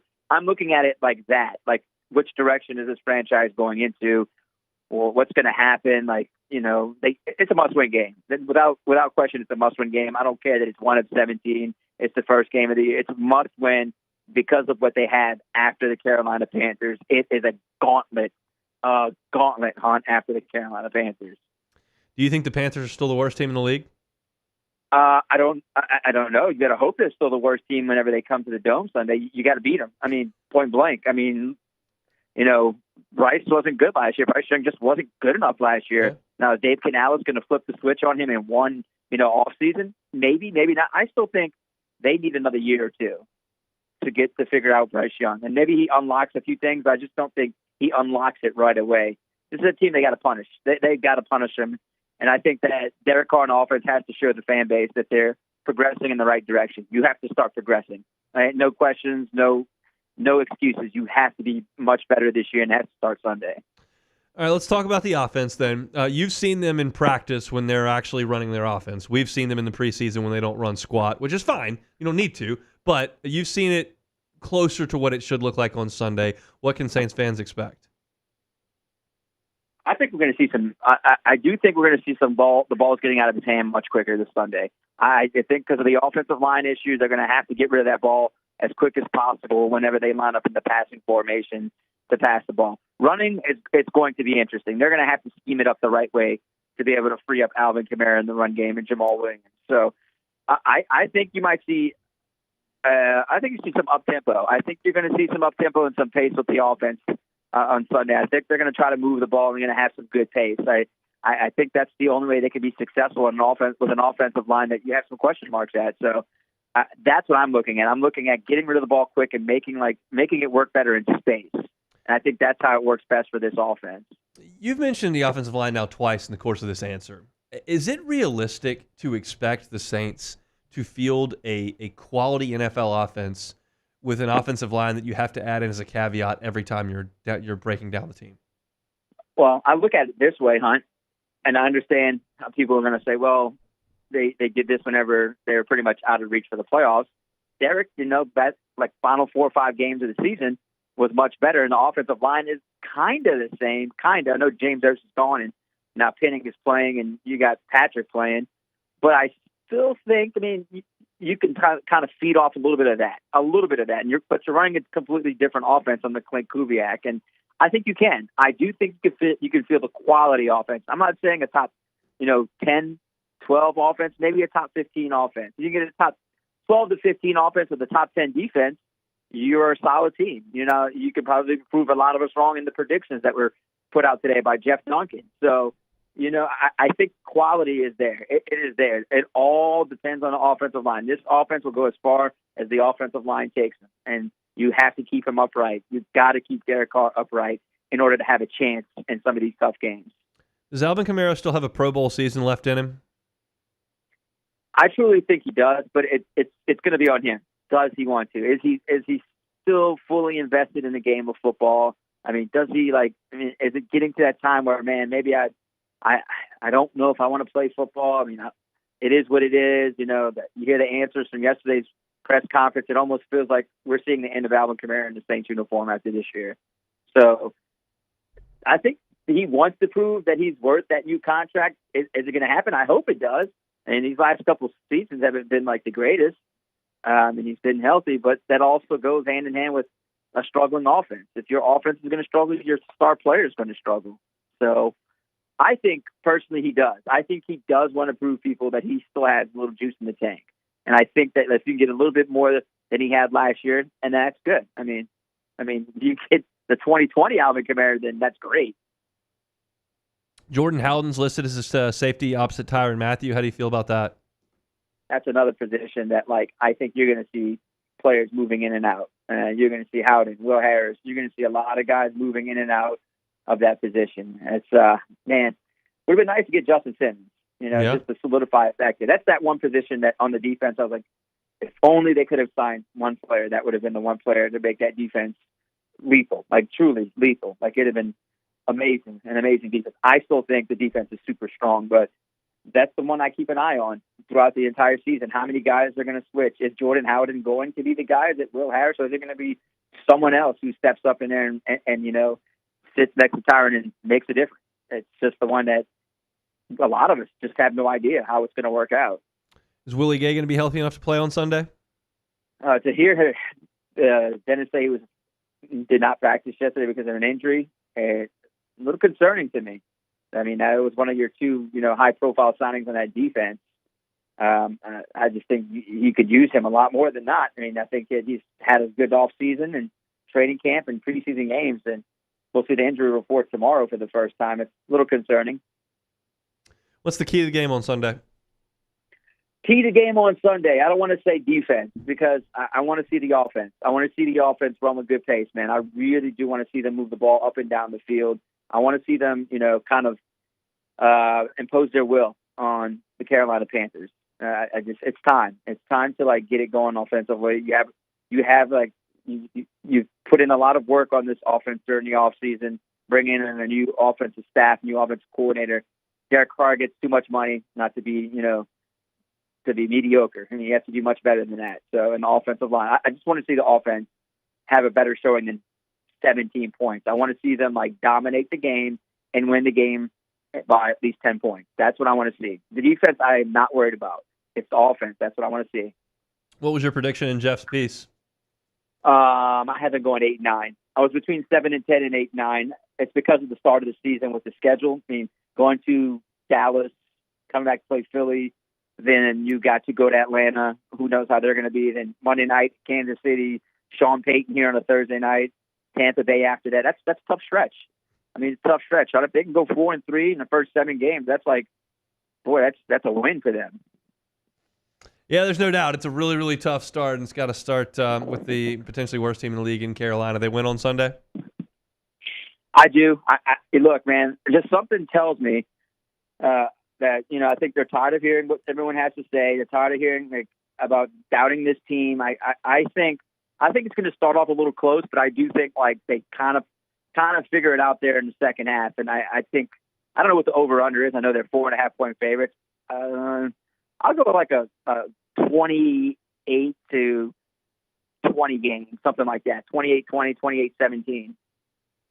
All right, Sharie, enjoy the Dome on Sunday. We'll talk next week. All right, Hunt. He's Sharie Isack and WDSU down there in New Orleans, talking all things NOLA, whether it's Saints or Pels. Sharie always great with us every single Tuesday. Our Tuesday show is brought to you by Plucker's Wing Bar. When we come back, we'll play some Take It or Leave It and get on down the road. It is that Tuesday edition of the Hunt Palmer Show. The Hunt Palmer Show. Audio Video Security Solutions, AVSSLA.com is the website. Nothing's more important than the security of your home and your family. And we've trusted ours at the Palmer House with Audio Video Security Solutions. The process was so easy. Mitchell Fisher met my wife at the house. Then we walked around. My wife showed where she wanted the cameras set up. Mitchell was like, yeah, we got that. They supplied the cameras. They brought their men over. They spent an afternoon at the house. They got cameras put in the front door and the back door. We've got an app right there. You can watch a live stream of our front door, our back door, 24 hours a day, 7 days a week. We don't pay any cloud storage fees. The picture is crystal clear. You can rewind. You can pause. All of that is fantastic, and it's because of the folks at Audio Video Security Solutions. We also can deactivate and activate our burglar alarm with the app remotely or there in the house. It's always a huge, huge positive for us, and you can do that too. Audio Video Security Solutions is the one-stop shop here in Baton Rouge. Mitchell Fisher and his team, 225-439-7920. It's 225-439-7920. They're online at avssla.com. It's Audio Video Security Solutions, avssla.com. It's an everyday thing here. We work horses in the mornings and we work on the property during the day, and without these John Deere tractors, it'd almost be impossible to keep up with the place. I've dealt with some of the other colors and stuff, and I never really got the response back that I get from John Deere, We really enjoy dealing with Sunshine. They're good people. They always check on us and make sure our equipment's running, and we love them. Flip the switch and learn more about what it means to be powered by Sunshine at sunequip.com. The Windsor Senior Living Community in Mandeville, Louisiana is a beautiful, vibrant apartment community geared towards seniors. They are nestled right in the heart of Mandeville, where seniors live a more carefree lifestyle in spacious apartments with the peace of mind that comes from having a little extra help. Call the Windsor at 985-624-8040 to schedule a lunch and tour. Come see how the Windsor can be your passport to peace of mind. Electricity is all around us, and our families depend on it. Every day is sparked by the power of a cold drink or a warm meal, a movie night, and a comforting light at the end of a dark hallway. From sunrise to sunset, playtime to bedtime, our team is ready to take care of your electrical needs. Even in the case of an after-hours emergency, the light in your life shines brighter with Mr. Electric. Hey, it's Matt Moscona. For years, you've heard me tell you about Insurance Network of Louisiana, helping you find better coverage for less money. But it's not just for your home and auto. They also offer commercial property. So, retail stores, professional offices like doctors, dentists, attorneys, clothing boutiques. Insurance Network of Louisiana can find you better coverage for less money. They service the entire state of Louisiana, and they're local. So call today at 293-0450 or lainsurance.net. Jerry and Benny Payne began Central Plumbing Company out of their driveway in Tanglewood subdivision. 50 years later and 4 generations down the road, we continue to serve Baton Rouge and the surrounding areas for all of their plumbing needs. Residential, commercial, industrial, or hospitality, Central Plumbing is here 24/7, 365. We want to thank our customers, family, and friends for 50 years of success. And looking forward to 50 more. There it is, the extra mile, on the border of expected and extraordinary for those willing to go further, like vans customized for work or play, with safety and tech to keep you connected. Supported by a 5-star sales, service, and finance team, and backed by the 1-star you know. So go the extra mile. It's never crowded, because so few. This is the Hunt Palmer Show, brought to you by Plucker's Wing Bar.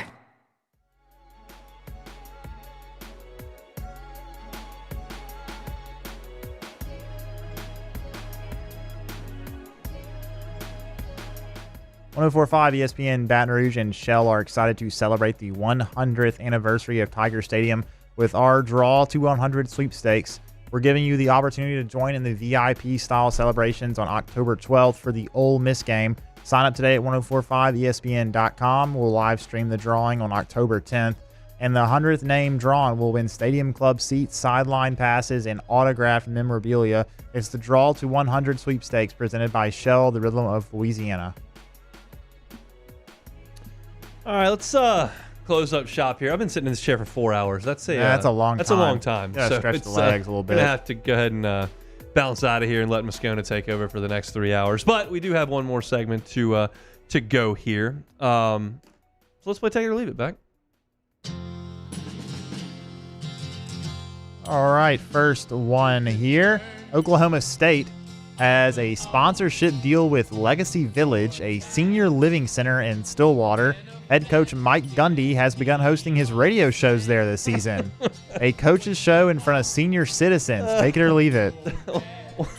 On the one hand, they're the program that tried to put QR codes on the helmets. On the other hand, they're catering to the geriatrics with the radio show. They got all different demographics there, really Hunt. appeal to everybody there in Stillwater. Oh man, I'll take it. That's great. Look, y'all have long heard my thoughts on the radio shows for the coaches. This makes me laugh. I just think it's funny. Gundy makes me laugh in general. Yeah, he absolutely despises NIL and the transfer portal to his very core. But he's still doing it. He's not like Dabo and not accepting it. I mean, that quote he gave the other day about how all the players tell their agents not to talk to me until December or whatever, that's just gold. That's fantastic stuff. And Yeah, that's great. Do the radio show wherever you need to do it. You got to go to a nursing home, just make it work. Next one here, Tampa Bay Buccaneers head coach Todd Bowles referenced the team's Week 1 opponent, who are the Washington Commanders, twice answering a question calling them the Redskins. Still forgetting they're not the Redskins anymore. Take it or leave it. I'll take it. That can be tough. It's been a few years. Indians happens for me on the Cleveland side of things. That's understandable, but they've been first they were the Washington football team. That's right. And then they became the Commanders, but it's been 5 or 6 years at least. The Washington football team. That was the best, honestly. So stupid. I thought that was really funny that they did that. God, everything is dumb. The Washington football team. Honestly, they should have kept that name because I thought it was hilarious that they couldn't come up with something, so they literally just called themselves the football team. The football team. It just doesn't get better than that. Dan Snyder had more team names than playoff wins while he did. Them there. What a legacy. I'm delirious at this point, just thinking about some of this stuff. All right, next. All right, now last one. Shohei Ohtani became the first ever 45-45 player yesterday with 45 home runs and 45 steals? Yeah. He's the best player of all time. Take it or leave it. I can make the case. Yeah, you could very easily. I think you'd probably lose, but I'd make the case. I mean, how could you? I guess it depends on what you're defining as the best player of all time. His numbers aren't going to back it up. He hasn't pitched as much. He's missed a whole year because of the pitching deal now.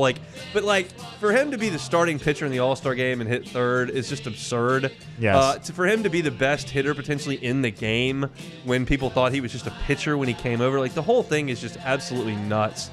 We're missing out on so much, I think, with him. With him being in Anaheim those few years now. Now in the Dodgers, it's more out in the limelight. But it's incredible to watch what he's become on the baseball field, and he'll be back, I guess, pitching next year. He may not be the best player of all time right now, but I think eventually he will be.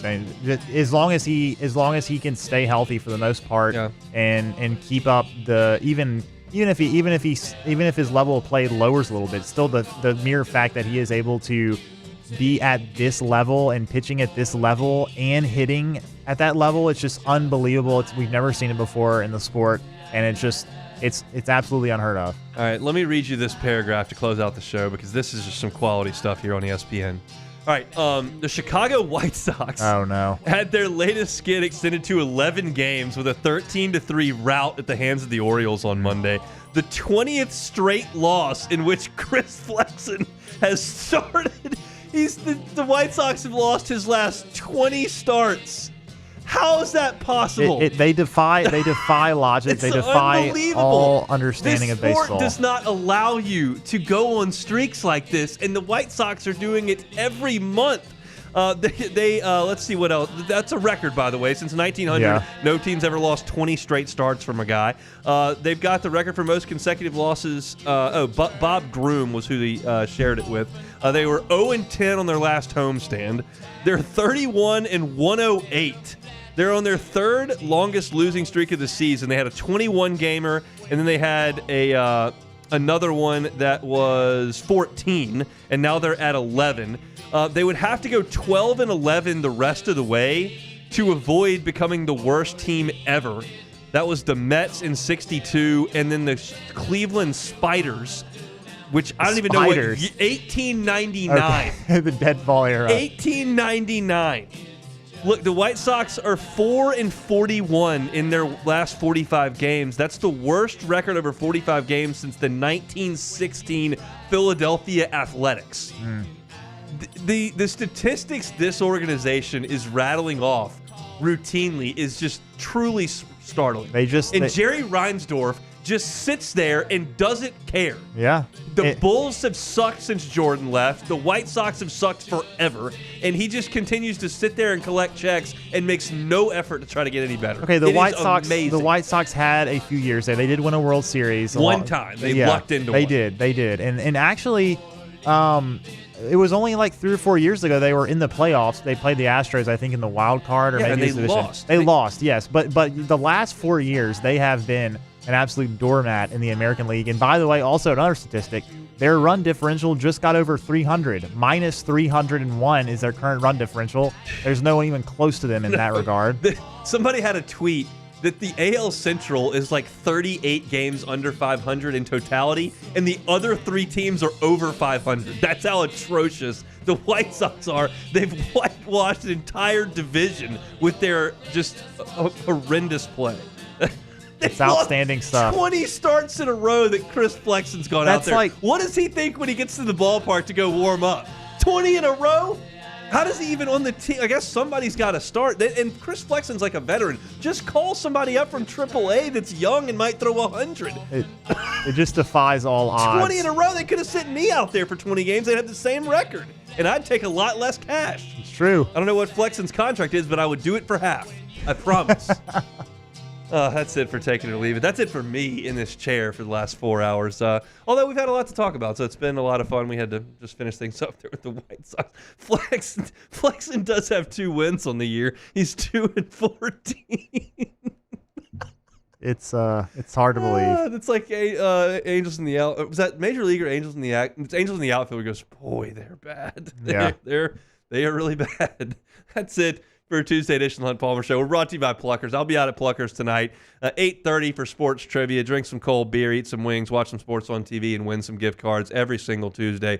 Pluckers on Nicholson. We'll be out of there by 10 o'clock, so if you're looking for something to do, come on out tonight to Pluckers. They bring our Tuesday shows each and every week. Open the show today, breaking down Garrett Nussmeier's night on Sunday. I went deep into the numbers, how far he threw the ball down the field. I went through all 9 of his incompletions. Talked about what happened there. So you can dive into that at louisianasports.net or on demand, wherever you find your podcast. We talked about Brian Kelly's comments. Pete Fiutak and Glenn West joined us, talk college football. Sharie Isack previewing the Saints opener as well. You can find that on YouTube at Hunt on Saints. That's it for me. Matt's going to drive you home. He is back from Las Vegas. He's going to handle after further review. We're back tomorrow. Same time, same place. It's the Hunt Palmer Show. The Hunt Palmer Show.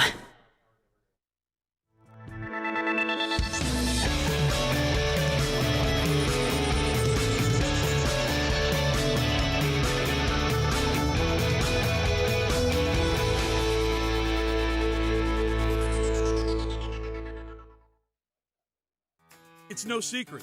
The best oysters in Baton Rouge are at Jolie Pearl Oyster.